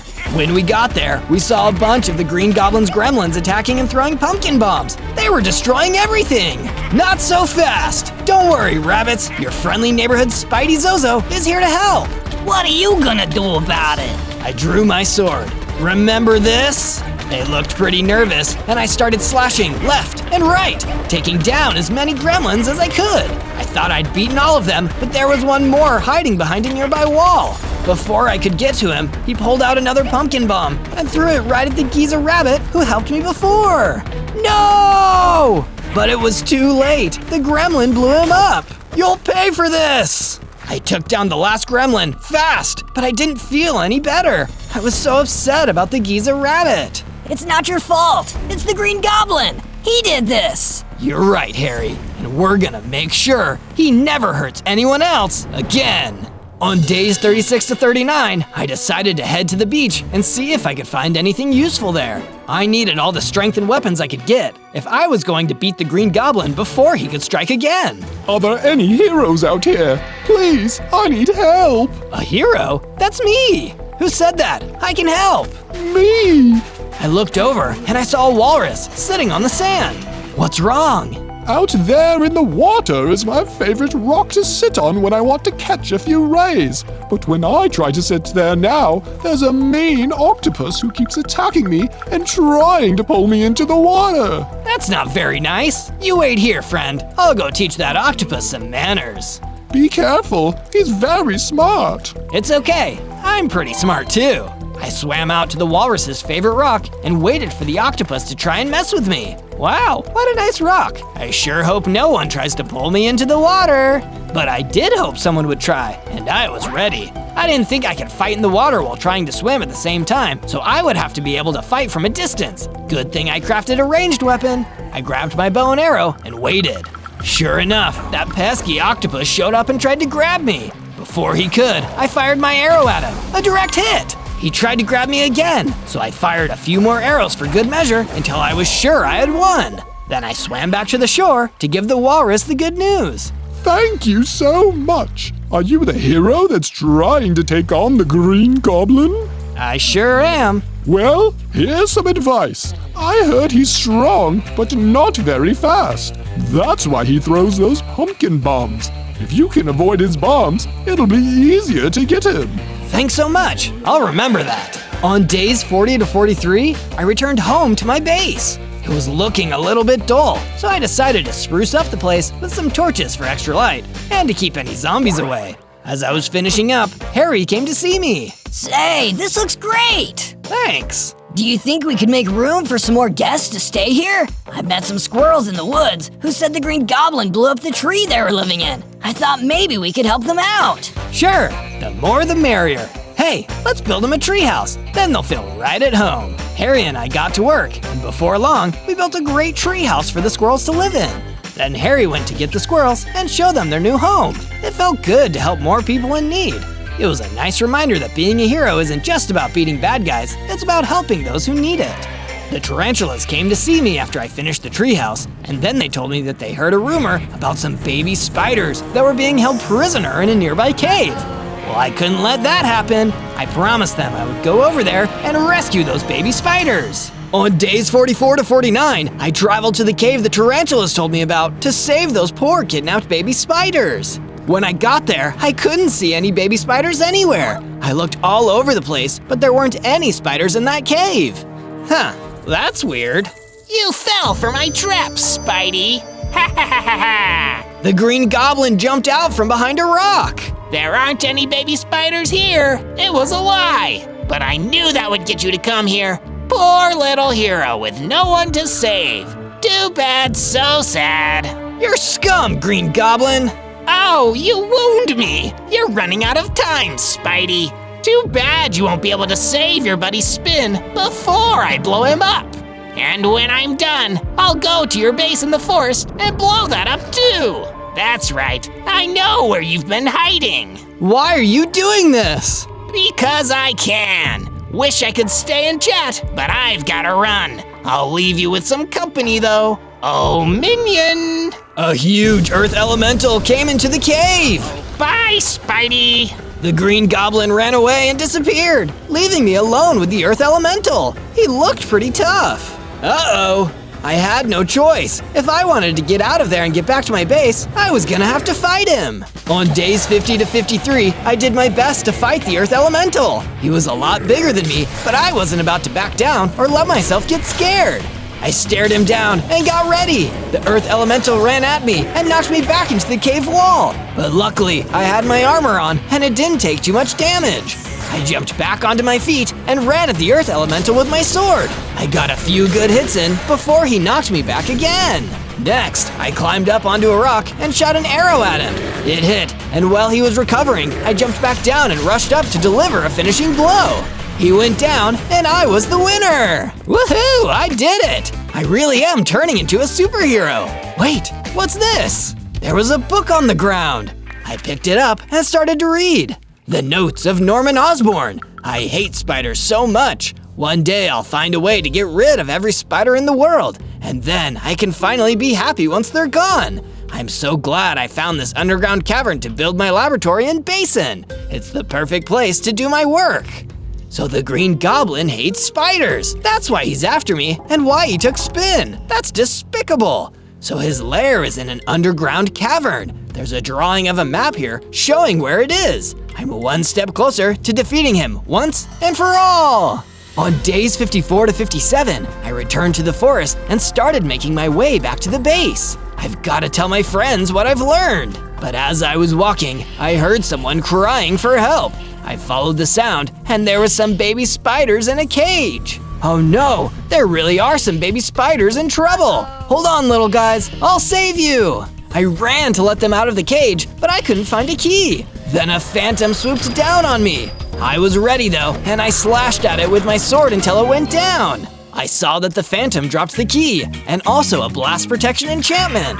Awesome! This'll help keep me safe from the pumpkin bombs. I took the key and let the baby spiders out of the cage. Be free! Then I went back to my base to let the tarantulas know that I managed to help out the baby spiders. Then I told them all about what I found out about the Green Goblin and his lair. I showed them the map, and they recognized where the caverns were. They promised to help me find the caverns when I was ready to finally have my showdown against the villain. On days 58 to 62, I decided to plant some more crops so that we could have more food at the base. I went into the forest and gathered melons, then planted a bunch of melon seeds next to my wheat. Next, I decided it was finally time to upgrade my gear again. I went back down into the mine where I found my iron and started looking for some diamonds. It took a while and a lot of hard work, but finally I found some. Sweet! Time to craft some diamond gear. I was able to use the new materials to craft a diamond sword. After that was done, I expanded the base and added some more rooms, including a bedroom for Spin. After all, he's gonna need somewhere to stay when I finally rescue him. On days 63 to 66, the squirrels came up to talk to me. They told me that I might be able to find some useful materials at the stone shores. So naturally, I decided to head out there and see what I could find. When I arrived there, I couldn't see much of anything that would help me beat the Green Goblin. I was starting to feel discouraged. Then, I saw a stone monster coming toward me. Oh no, I guess I have to fight this guy now. But to my surprise, he didn't want to fight. He just wanted my help getting rid of a mean mutant creeper that took over the cove and killed his uncle, Ben. I'm so sorry that happened. Of course I'll help. I asked him to show me where he last saw the mutant creeper, and he pointed me in the right direction. A hero's work is never done. I guess with great power comes great responsibility, but I'm ready for it anyway. On day 67 to 70, I traveled to the part of the cove that the mutant creeper had taken over. I could get more fighting experience and help someone at the same time. Just another day of being a superhero. Come on out, you mean mutant creeper. I'm here to dispense some justice. As soon as it heard me, the mutant creeper came out of hiding and rushed at me to attack. It came at me and started hitting me, but I countered with my sword and my armor protected me from the damage. I knew I had to defeat it before it had a chance to charge up or explode, so I had to work fast, faster than I ever had before in a fight. It was hard, but I managed to take down the mutant creeper before it could blow up. Whew, that was a close one. Then I went back to the stone monster. That mutant creeper won't be bothering you ever again. All in a day's work for an up-and-coming superhero. On day 71 to 74, I traveled to the desert to gather some sandstone. As I was walking, I noticed an unusual rock formation. It spelled out, if you're enjoying this adventure, find more Zozo videos by searching for ZO. And don't forget to like and subscribe. Wow, nature really is amazing. Now back to what I was doing. Having a nice little desert stroll, eh, Spidey? The Green Goblin suddenly appeared. I wasn't expecting to fight you so soon, but I guess there's no time like the present. Watching you lose will be a gift. I drew my sword and got ready to fight. The Green Goblin tossed a pumpkin bomb at me, and I had to dodge, but I got caught in the blast. Ouch! I lost a few hearts. I hate to admit it, but I'm still not strong enough. I need to get out of here. So that I would live to fight another day, I ran away as fast as I could before he could attack again. That was a close one. On day 75 to 78, I ran back to my base with some of the stone I managed to gather before the Green Goblin attacked me. I built a stone wall around the whole base. Awesome, this is looking great. At least something good came out of my trip to the desert. When I finished building the wall, Harry the Rabbit came up to me. Zozo, I found something, and I wanted to give it to you as a present. Thanks for everything you've done for me. You're a great friend and a real hero. Here you go, it's a cobweb. Whoa, thanks! I took the cobweb and it reminded me of my Spidey strength and everything I had accomplished so far. I felt myself growing bigger and I gained 3 more hearts. On days 79 to 84, I decided to try out my new strength and bigger size by fighting some bad guys. If I wanted to push myself, a good way to do that would be to fight in the cold. So I went out to the snowy tundra to look for some mobs I could fight to keep everyone a little bit safer. I didn't have to look for very long before I found some gremlins bullying a snowy goat. Hey, stop that! Who's gonna stop us? Me! Oh yeah, we're so scared. They didn't know how much stronger I was, so they weren't ready for how much better I was at fighting. It didn't take long before I beat them. I asked the snowy goat if he wanted to come back to my base and stay there for a while. No thanks, I'm good. Could you walk me home though? It's just near here. Sure. So I walked with the snowy goat until we reached his house. You seem like a nice kid. Here, take this. Maybe it'll be of some use to you.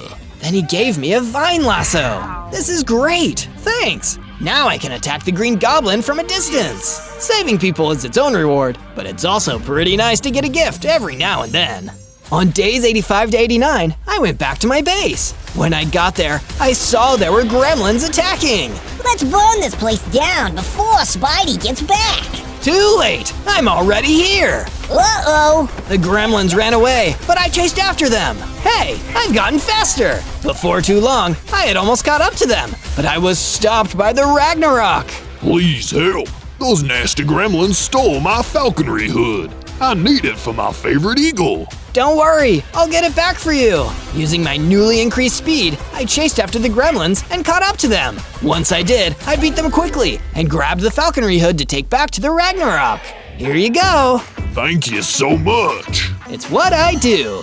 On days 90 to 94, I followed the gremlin footprints into the deep forest. This must be where they were hiding out before they attacked my base. Oh look, it's Spidey. Come to lose another fight. There was a gremlin chef waiting for me. Do I know you? Oh, but you should. I'm the Green Goblin's top henchman. The guy who handles all of his biggest problems. And you're a pretty big problem. A bug that needs to be squashed. He looked pretty tough, but I wasn't about to back down from this fight. I had to prove that I could take on the Green Goblin, so I needed to beat his right-hand man first. Let's do this! On days 95 to 97, I fought as hard as I could against the Gremlin Chef. At first, it was not going very well. He was dodging all of my attacks, one after another. Man, this guy's tough. Might as well give up now, Spidey. You'll never beat me, and you'll never beat the Green Goblin. But I thought about Spin and everyone else who the Green Goblin was putting in danger, and I knew I couldn't give up. I grabbed the vine lasso and threw it at the Gremlin Chef. It caught him. I was able to get him still enough to land a hit, and then the fight started to turn around. Finally, I knocked him down for good. As I was getting ready to leave, I noticed that he dropped something on the ground. Cave centipede leggings. I decided to put them on and see what they would do. I went back to my base and realized I could now climb up walls. This is perfect. I'll be able to use this to avoid the Green Goblin's pumpkin bombs and be faster than him. This is just what I needed. On day 98, I was back at my base and practicing climbing walls with my new cave centipede leggings. When I stopped to take a break, Harry came up to talk to me. I just wanted to say, you've turned into an amazing hero, Zozo. I'm so glad I met you. If anyone can beat the Green Goblin, it's you. Thank you. Next, May came up to see me. She brought me some diamond armor. I spent the last few days making this for you. I hope you can use it when you take on the Green Goblin. This is amazing! Thank you so much! Then the squirrels and the tarantulas thanked me for everything I had done for them. The tarantulas said that even though I wasn't a real spider, they considered me one of their own anyway. It really meant a lot to me. I was feeling braver and stronger than ever, with all of my friends by my side. On day 99, I asked the tarantulas to give me directions to the Green Goblin's underground lair. They told me where to go, and I headed out. It was now or never. As I was making my way toward the caverns, a cockroach scuttled past me. You can do it! Thanks, cockroach. I wasn't sure how she knew what I was doing, but I appreciated the encouragement anyway. Finally, I reached the Green Goblin's cavern lair, but the outside was crawling with green golems standing guard. Oh no, how am I gonna get inside? I'll help you. It was the walrus I saved from the octopus. I'll take care of these guys. You get inside and get to the Green Goblin. On day 100, it was finally time for me to face off against the biggest, baddest villain around, the Green Goblin. I was pretty scared, but I also knew how far I'd come and how many people believed in me. So, you made it. Such a shame you came all this way just to die. He threw a pumpkin bomb at me, but I dodged it and climbed up a nearby wall. I learned some new tricks, Goblin. They won't be enough to beat me. We'll see about that. From my place on the wall, I shot an arrow at him. He dodged it, but I jumped down and swung at him with my sword, and it hit him. Then I ran back up the wall and got ready to attack from a distance again. I wouldn't shoot any more arrows at me if I were you. Look what I have. And he had Spin there with him, tied up. I had to get Spin out of the way so he wouldn't get hurt when I attacked the Green Goblin. I thought quickly and used my vine lasso to pull Spin toward me and out of the way, just as the Green Goblin threw another pumpkin bomb. Then I remembered, I had the explosive bottle. I could beat the Green Goblin at his own game. Let's get out of here, Spin. Running away, are you? Nope, just getting far enough to do this. I threw the explosive bottle at the Green Goblin. Then I got out of there as fast as I could. Boom! The cavern exploded, and I knew the Green Goblin was gone once and for all. I finally had my friend back, and the land was saved. All thanks to your friendly neighborhood Zozo. On day 1, I spawned into the Sika Woods as an adorable little fire rabbit. I may just be a wascally wabbit, but if you mess with me, that doesn't mean you won't get burned.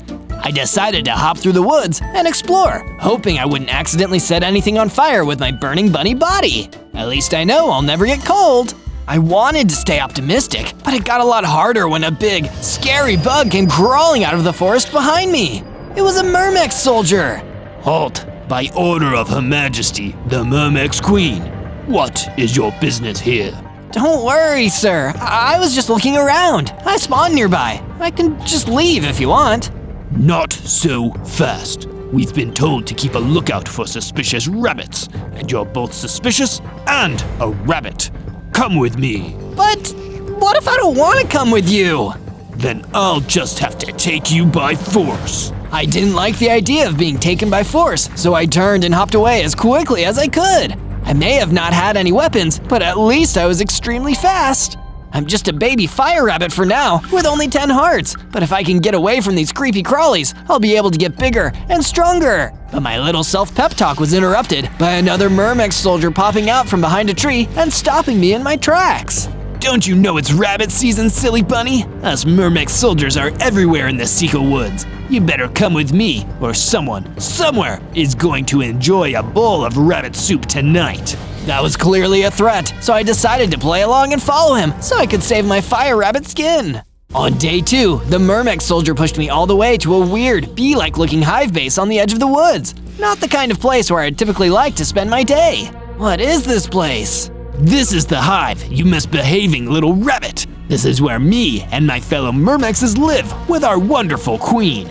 She's currently in a different biome on royal business, but when she returns, she'll question you personally. How long will that take, though? It will take as long as it takes. Do not question the judgment of our beloved queen. He didn't talk to me much after that. I was taken to some kind of holding cell in the hive and pushed inside to wait for the return of the queen. But she could be gone for weeks. I don't want to be trapped in here for all that time. You're telling me? I turned and saw a pink pixie fluttering around the cell, looking bored. I'm Paris, the pink pixie. I feel like I've been trapped in here forever. I was just flying through the Sika Woods, minding my own business, when those Myrmex goons grabbed me and dragged me in here for being suspicious. Sorry for making assumptions here, but can't you use your pink pixie magic to get us out of here? Nope. These walls are magic proof. But are they fireproof? I walked closer to the wooden fence gates until they caught fire and the blocks started breaking. Soon enough, we were free. As we escaped, a mermaic soldier almost caught us, but we managed to get out of there. Thank you for freeing me, Zozo. I'm going to go see my family. They're probably worried about me, but I hope we meet again someday. I hope that too, Paris. Safe travels. Paris left, and I decided to get out of the Sika woods before more mermexes were sent after me. On day 3, I found my way into the meadow, where I figured that no mermec soldier could ever find me. Man, escaping that hive was hungry work though. I wonder if there's some food around here that's perfect for a little fire rabbit like me. Not long after, I found a patch of carrots. Perfect! I dug them up and ate them, feeling my hunger bar replenish. It made me feel a whole lot better. Until another, bigger rabbit hopped over to me, and he didn't seem pleased. Hey, those are my carrots you just ate. They were prized, award-winning, and you just ate them without even asking me. Do you have any idea how messed up that is? Oh no, I'm so sorry. I didn't know they were yours. I never would have eaten them if I did. You think that makes me feel better? I'm still down a bunch of carrots. We rabbits should stick together, not steal from each other. Is there any way I could make it up to you in the name of rabbit solidarity? Well, there are a few favors you could do for me. Follow me. I'll figure out a way for you to pay off your debts. Thank you so much for your forgiveness. I'm Zozo, by the way. I'm KR. Let's go. And I followed KR, eager to get back into his good graces. From day 4 to day 5, KR escorted me back to his base in the meadow. He must have been pretty brave to live out here in the middle of nowhere. This is my place. Don't tell anyone about this place under any circumstances. Why? Because I like my privacy. Don't ask too many questions. It's not a likable quality. Inside the base, he explained to me exactly how I could repay him for eating his special carrots. As you know, the world is hard for little rabbits like us. People think they can pick on us, look down on us, and I've seen too much of that throughout my life.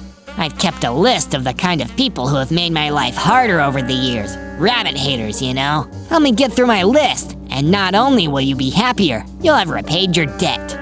That sounds like something I could do. Where should I start, KR? You can start by getting out of here and making your own base. It'd be dangerous for us to be seen together. Take this stone sword and stone pickaxe and make something of yourself before you come back to me. He gave me the tools, and I got out of there.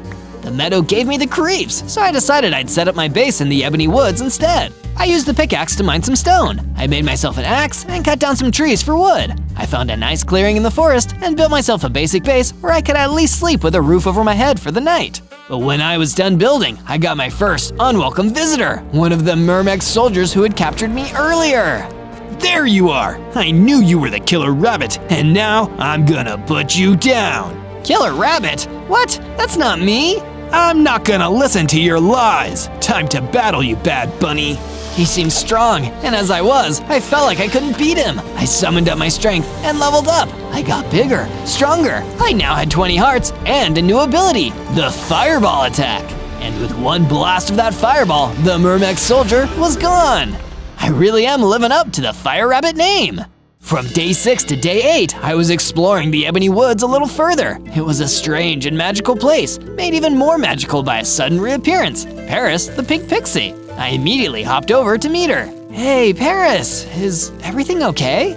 I wish I could say it was, Zozo, but no. Something terrible happened. I went to see my family, but they were all gone, and their home was destroyed. I don't know what I'm going to do. Oh, Paris, that's terrible. Do you want to stay at my base? I can help you in your time of need. Thank you, Zozo, but right now, I need to be alone. We'll speak again soon. Be safe out there. Paris the pink pixie left. I felt terrible for her and started to wonder if maybe the ones who'd destroyed Paris's family were the same ones that KR warned me about. Maybe it was time to begin my quest. I returned to KR's base in the meadow and asked him what I should do first to complete my mission. Your first target is the hairy troll further into the meadow. He's a violent, dangerous individual, so you should take him out with extreme prejudice. Do you think he could have been behind the destruction of the Pink Pixie family? What? How do you know about that? I know the survivor. There's a strong possibility. But don't ask him about it when you meet him. Just destroy him. He'll try to deceive you. From day 9 to day 10, I followed KR's instructions and went further out into the meadow. Wow, this is vast and empty. But I pressed on. I needed to avenge Paris and repay my carrot debt to KR. There was no backing out now. Suddenly, the hairy troll jumped out and ambushed me, ready to attack. I knew he'd send someone after me. Of course he'd be too cowardly to go after me himself. Pathetic. Cowardly? No. What's cowardly is destroying a whole family of pink pixies rather than picking on someone your own size. I'm just doing a favor for a friend. You have terrible tasting friends. I've never hurt any pink pixies. He told me you'd lie. Let's battle. The hairy troll was a tough enemy, but with my sword and fireballs, I was able to defeat him in the end. Shortly after his defeat, a wolf woman came out of the forest. Wow, you really fried that troll. I had no idea anyone could do those awesome fire tricks. Thanks. I don't like hurting people, but I needed to stop him from ever hurting anyone, like he hurt the Pink Pixie family. Oh, the Pink Pixie family. I heard about that. It was terrible. But I don't think a troll was behind that.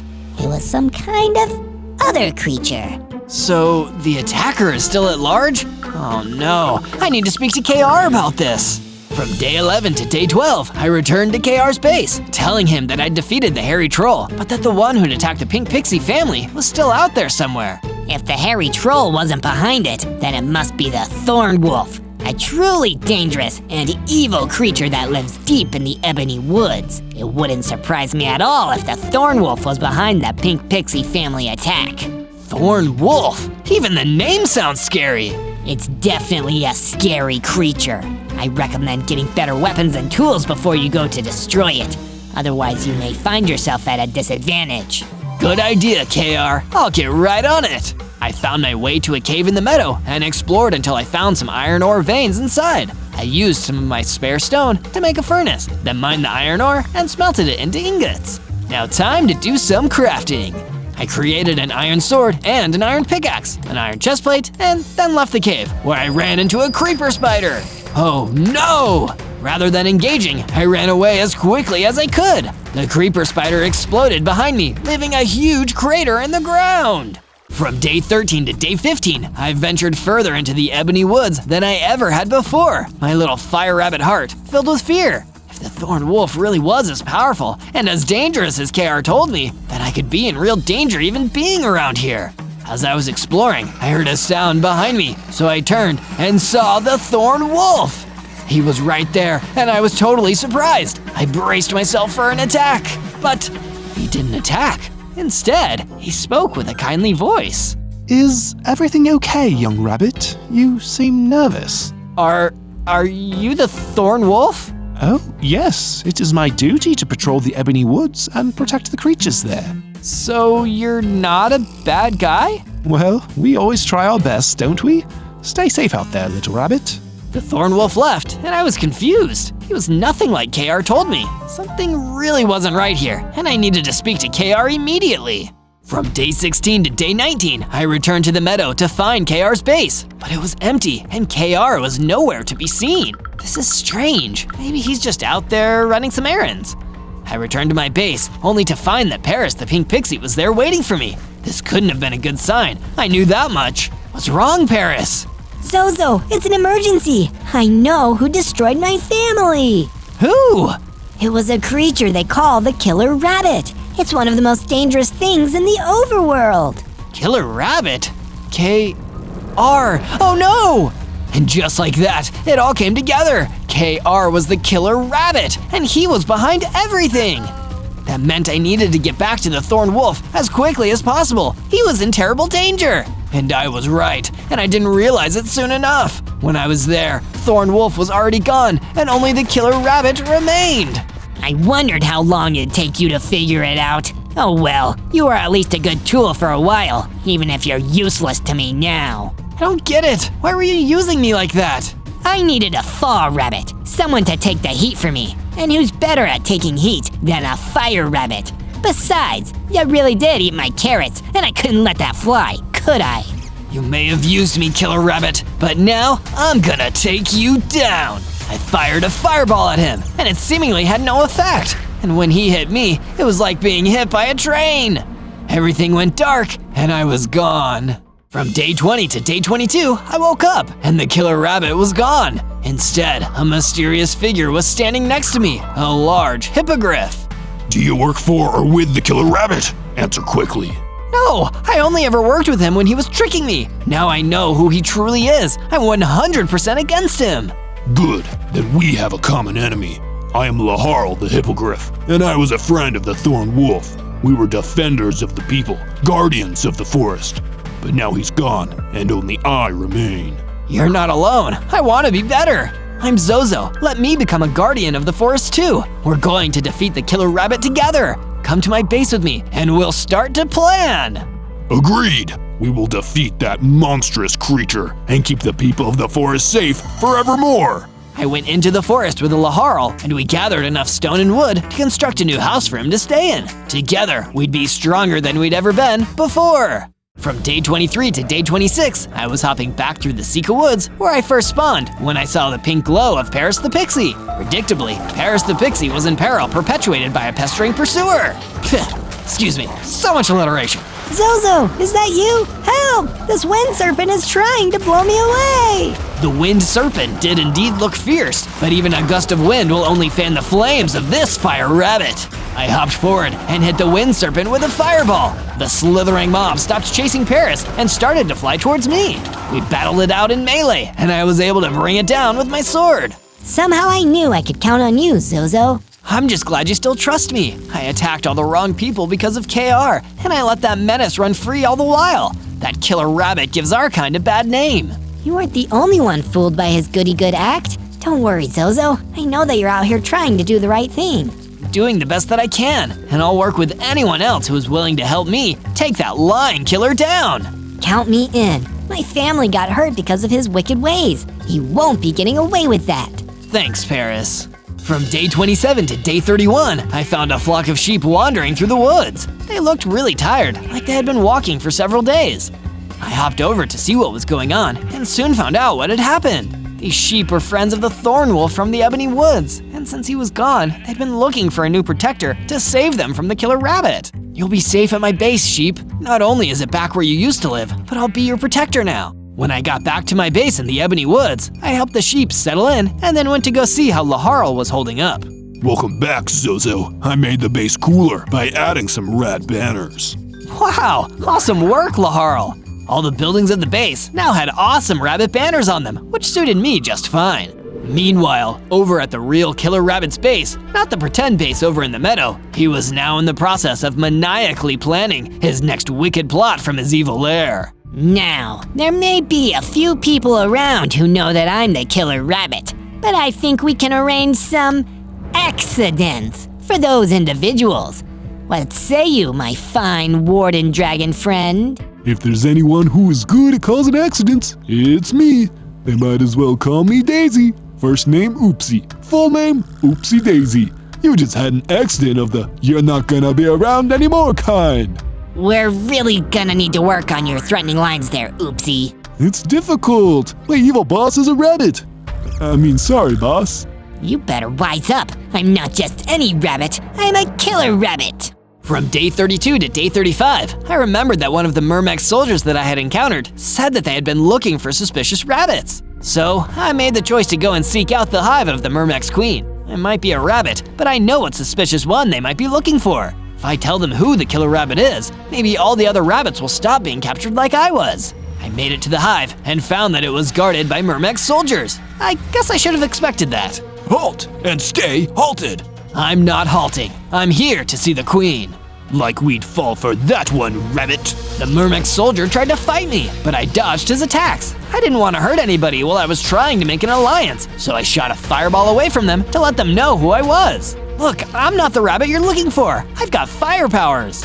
Fire powers? But that means you're the one who broke out of the cell. That is true, but only because I shouldn't have been there in the first place. I know which rabbit really did the crimes, so he should be the one who does the time. Okay, we still have questions, but that rhyme convinced us to take you to the queen. Yes, don't be mean. Let me see the queen.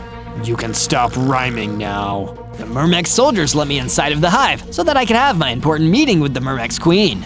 Naturally, the room where I was able to speak with the queen was her own throne room. I am the Myrmex queen.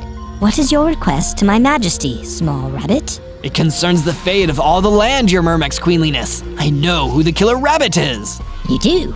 Oh, at long last, that monster has been found. How do you know about him? He went by the name KR, and now he's on a new spree of attacks on innocent creatures all throughout the biomes.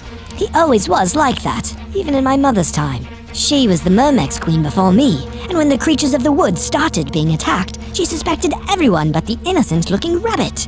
It was her mistake, because the killer rabbit claimed her as another one of his victims. I had to take over the throne, just as my mother's killer went into hiding.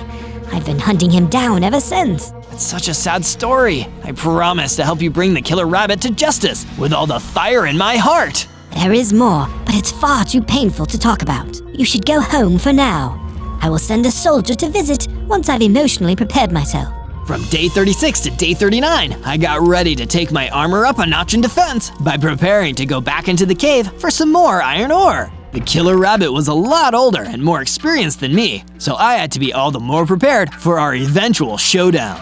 I soon found a spot in the cave where iron was abundant and mined away, adding the iron ore to my inventory. Next, I got out my crafting table and smelted the iron ore into the iron ingots I would need to craft the rest of my armor. That should do it. Alright, time to become an iron fire rabbit. I made myself an iron axe since I had been gathering so much wood lately, and an iron helmet, iron leggings, and a pair of iron boots to complete my full set of iron armor. You can't see it on my fur, but believe me, it's there. Now equipped with all this brand new iron gear, I ventured deeper in the cave and found that beneath the iron, there were a few diamonds to be mined. I made sure to get them before I left. Later on, I was back above ground when I got an unexpected visitor. He was half rabbit and half wolf, a rabbit wolf. Hi there. Bet you never met nobody like me before. Hey, you're right. Anyway, the Myrmex Queen said I could leave the dungeon cell at the hive if I went and brought you back to her. Let me guess, her soldiers locked you up because you were a suspicious rabbit? Well, yeah, I mean, look at me. I'm such a suspicious rabbit, it's hard to know if I'm even a rabbit. Anyway, you should go meet the Myrmex Queen over in the Ebony Woods. From day 40 to day 43, I went to meet the Myrmex Queen over in the Ebony Woods. Your Queenliness, I am excited to work together and solve these crimes. I knew the rabbit wolf wouldn't fail to bring you here.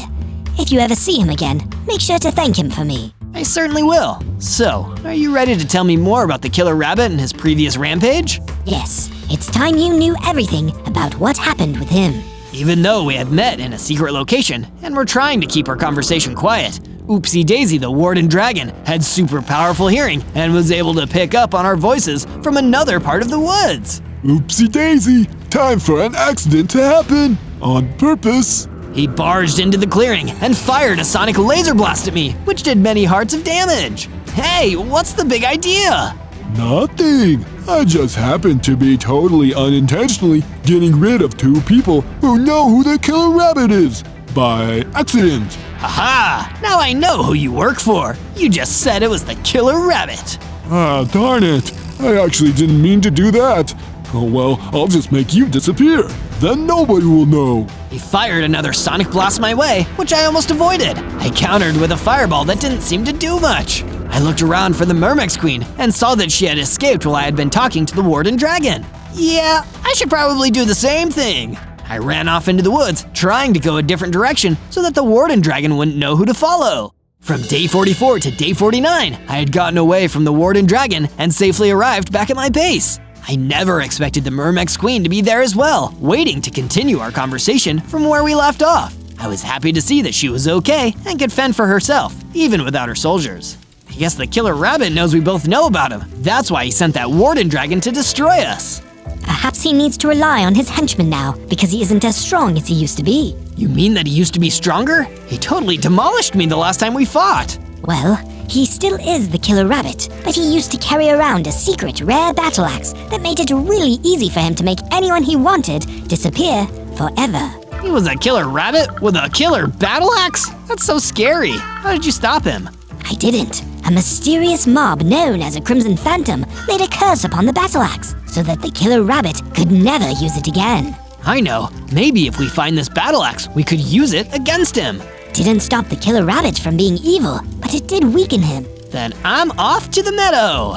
That's good thinking, Zozo. I heard that the battle axe was crafted deep down in the depths of the meadow. You can find some clues about it there. From day 50 to day 53, I delved all the way to the end of the meadow in order to find out more information about who crafted the battle axe that the killer rabbit used in his previous reign of terror.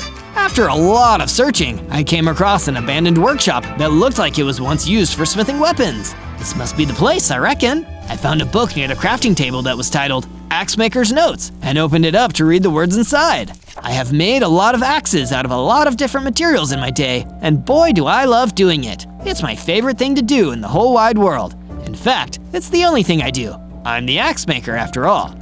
But this latest axe, it's not like the other ones. It's got an evil aura around it, like it's too sharp and too scary just to be used on trees. This axe seems like it could kill someone. It's a killer axe. I better get rid of it before someone uses it for evil. Oh wait, what's that? Someone is coming. The sentence in the book ended there, and the rest of the pages were blank. Oh no, the killer rabbit must have snuck up behind the axe maker and gotten rid of him so he could steal the killer axe. What a fiend! Still, from what I'd read, the battle axe was a powerful weapon. It must be able to hurt the killer rabbit if he was willing to do so much to get it. I looked around for more clues, but couldn't find any, so I gave up and started to head back to my base. From day 54 to day 57, I was making my way through the meadow when I happened to pass by the area where I had found those carrots before. Didn't the killer rabbit say that those carrots were his? If I know rabbits, and I probably do because I am one, then that could mean that the killer rabbit's base might be around here too. I was excited that I had discovered a clue, but that excitement was quickly lost when the warden dragon showed up to blast me with a sonic laser attack. Whoops, pardon me. That time I was trying to get rid of you, and I accidentally didn't do enough damage. You did enough, actually. You don't have to do any more damage. No, I think I do. As a matter of fact, I'm gonna do all the damage to you. As much as I wanted to, I was still not strong enough to take down the warden dragon, so I made my escape as quickly as I could. Even though I didn't find it, I was right about the killer rabbit's base being nearby. The horrible hare was there right now, scheming up a storm. Soon, yes, very soon, I will find a way to reverse the curse and take back my battle axe. All of them will pay then. From day 58 to day 62, I had made it back to the base and saw that Laharl had created a storage room for all of our weapons. Great work, Laharl! Thanks. I just figured since you were talking about a rare secret killer battle axe, I should make some room for it. One thing led to another, and now there's a whole room full of every other weapon we had. There seems to be a lot of empty spaces. I guess I'll have to make us some more. We could definitely use some diamond ones, since we don't have any yet. Good point. I'll see if there are any more diamonds down in the mine. I went down to the mines, and it was just my luck. There were some more diamonds right in the same cavern where I had found the previous ones. I dug all around so that I could have enough for a diamond weapon to put in the weapon storage room. Once the diamonds were gathered, I chose to craft 2 diamond swords, one for myself and one for storage. I also crafted a diamond chestplate and a diamond pickaxe because diamonds make everything better. From day 63 to day 66, Laharl and I were hanging out in the base when our conversation suddenly turned serious. When are we gonna do something about that killer rabbit, Zozo? He's starting to become a real problem for everyone. I know, Laharl, but I can't even defeat the clumsy warden dragon he sent to make me disappear, much less the killer rabbit himself. But if you had that secret rare killer battle axe, you might stand a chance. But that's the trouble. I don't have that secret rare killer battle axe. Not yet you don't, but I think I might know where it is. Take me to it then. Don't you know how serious I am about wanting to stop the killer rabbit? Laharl listened to how serious I was and took me to the eroded Badlands where we found some cursed ruins. We walked up to them until we hit an invisible barrier. How did these ruins get so cursed? A long time ago, the Crimson Phantom put a curse on these ruins that won't let anyone else enter. The Crimson Phantom? Isn't that the same creature that cursed the battle axe?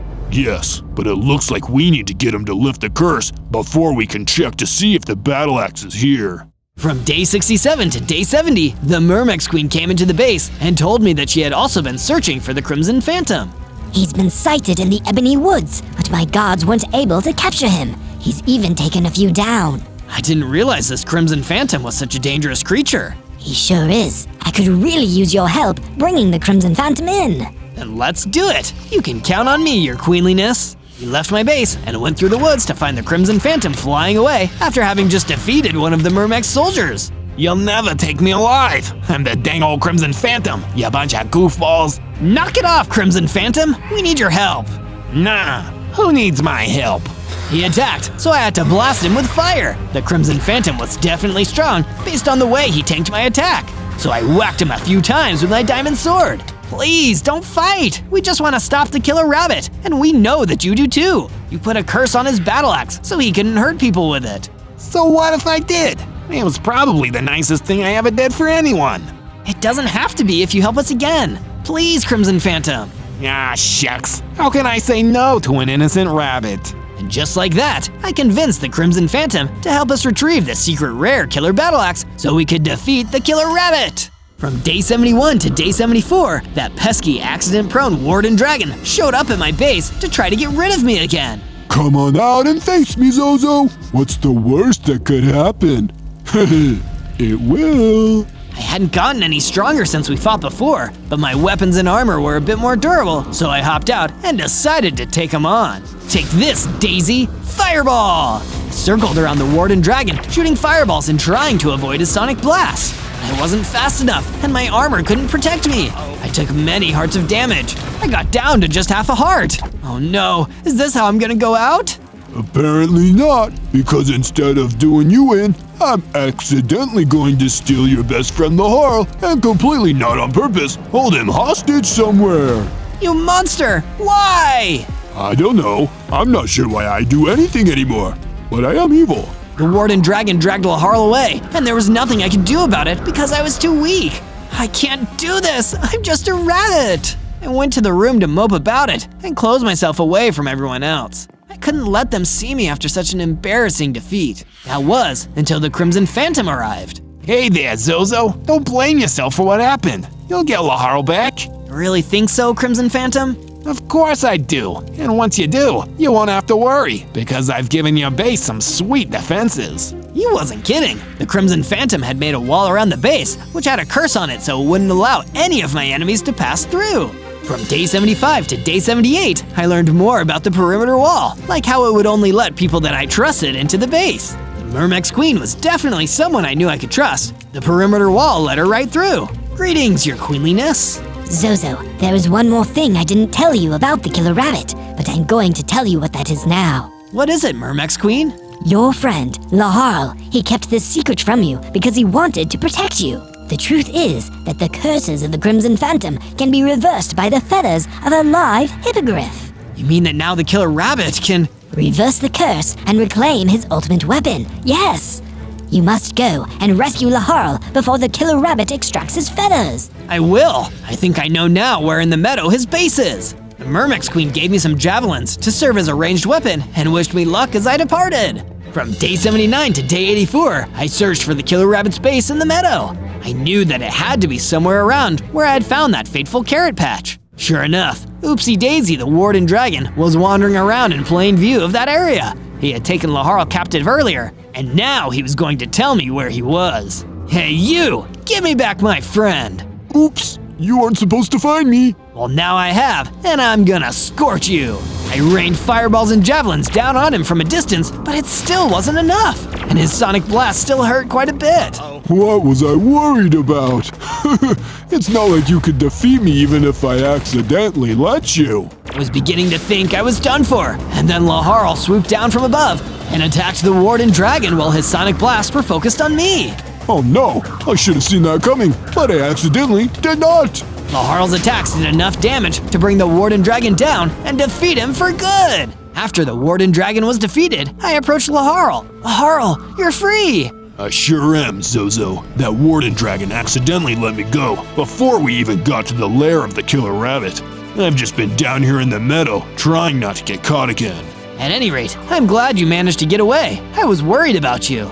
I found something else while I was down here. A golden apple that is said to imbue the one who eats it with true strength, as long as they are pure of heart. It's yours now, Zozo. Gee, thanks! I'm starving! I ate the golden apple and could feel myself transform. I must have been pure of heart because I grew into a supersized fire rabbit and had a grand total of 60 hearts. My jump was given a big boost too, allowing me to reach higher heights than ever before. From day 85 to day 89, Laharl and I went back to the base, where things were once again becoming super ultra serious all of a sudden. Zozo, it is time. I'm gonna take you back to the eroded Badlands so we can get that battle axe. But how are we going to bypass the curse? Oh wait, aren't your feathers the way to do it?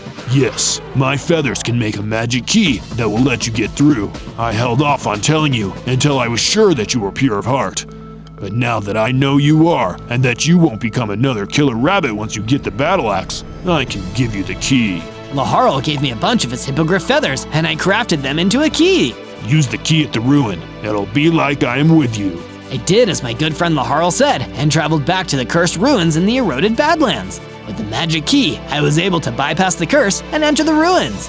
Inside, I found the battle axe, lying in wait for me to claim it. I'm gonna put the magic key that Laharl made away. It'd be pretty silly if I accidentally reversed the curse and made it so that the killer rabbit could use the killer axe. After I had safely stowed the key, I took the secret rare battle axe from its place and left the ruins. From day 90 to day 94, I stepped out of the ruins and found the killer rabbit standing out there to confront me in the eroded Badlands. How do you do, fellow rabbit? It's over, KR. I have the battle axe now, and you'll never break the curse on it. That's the thing about you, Zozo. You always think you understand everything. That's why it's so easy to trick you. Nuh-uh. This time I do understand everything. I understand that you are a ruthless monster who must be stopped before he hurts anyone else. But think of what we could accomplish if you joined me. Nobody would disrespect us bunnies anymore. We would be the top of the woods. I'll never join you, killer rabbit. Suit yourself. By the way, I accidentally picked up some feathers that your hippogriff friend Laharl dropped down in the meadow. That's not good. The killer rabbit leaped forth and wrestled with me for the axe. I was a strong rabbit, but he was still stronger. And before I could stop him, he reversed the curse on the axe and took it back. No, you tricked me. I thought I understood, but I didn't. You're too naive. Now wallow here in this sand pit. He jumped on the sand I was sitting on, and the impact of his landing made the sand collapse, so I fell into a deep hole. From day 95 to day 97, I used my boosted jumps to slowly but surely make my way back up to the surface of the eroded Badlands. There was no time to lose. Now that the killer rabbit had the super secret rare killer battle axe, he was going to go on his biggest spree of attacks yet. And I know who he's gonna go after first. I rushed back to the Sika Woods and entered the hive of the Mermex Queen. Her soldiers were destroyed, and that wasn't even the worst part. In her throne room, the Mermex Queen was dying after having just been attacked by the killer rabbit and his killer axe. No, your queenliness! Zozo, so you made it. I'm so sorry. I tried to stop him, but he tricked me once again. And now he's wiped out your entire hive. Do not worry. As long as there is a Mermex Queen, the hive will be able to replenish itself. What you must do now is get the battle axe away from him at all costs. I'll do it. Even if I have to risk everything, I will do it. In a few days, my final egg will hatch and become the new queen. You need to protect her for me. I will, your queenliness. She passed on, leaving me behind in a world that I must save. On day 98, I returned to my base in the Ebony Woods and found that the perimeter wall and the rest of the base was destroyed. Laharl was there, but nobody else had survived the attack. He came for the Crimson Phantom, Zozo, to make sure that he was never cursed again. Now the battle axe is his forever. Don't say that, Laharl. I know that you and I get serious sometimes, but we always keep on trying to make things better. The only reason he left me alive is in case anyone else cursed the axe, so that I could reverse it. So that killer rabbit only spared you for his own reasons. That makes me so mad. He'll probably fool you again if you give in to your emotions. Well, my emotions are pure right now, and every spark of fire in my being demands justice. Then what the heck? Go get that battle axe. You're strong enough now. I can feel it. Laharl cheered me on as I marched off through the woods. On day 99, I arrived in the meadow with a burning passion in my heart. I was ready to take down that killer rabbit with all my strength and all of my fire. Once I was inside his base, I came face to face with my nemesis once more. You never learn, do you, Zozo? Like fire, you think you're bright, but when it rains, you go out. The only reign I see now is your reign of terror, and it ends here. A clever use of two words that sound alike, but you've forgotten already that I have the killer axe. Actually, it is you who has forgotten. That battle axe was accidentally forged to be evil, but it was touched by a hero who was pure of heart. I jumped at him, and once more, we wrestled with the axe. This time, I managed to get it away from him and ran out of his base. The secret to the battle axe that I was finally able to understand was that it was cursed twice. Once I was back home, I used some more of Laharl's feathers I found in his base to undo the first curse that happened when it was made, turning it into a weapon of pure goodness and justice. Now, no evildoer could ever wield it. Only I could wield the battle axe. On day 100, I returned to the meadow with the new and improved super justified hero axe and faced off against the killer rabbit. Why did you come back? I might have let you live for a while. I had to. There's a whole world out there that needs to be protected from rotten rabbits like you. There is a young Mermex queen who will hatch today. There is a hippogriff who is my best friend. For them, for everyone, my fires of good will burn out your evil. The killer rabbit hopped at me, but with the battle axe in my hand, my attacks were strong enough to take his hearts away. Curse you, Zozo! Haven't you got it yet? I can't be cursed. I blasted him with fireball after fireball, and then swung the battle axe down on him, ending the fight. There is a new rabbit in this land, and he's a protector rabbit.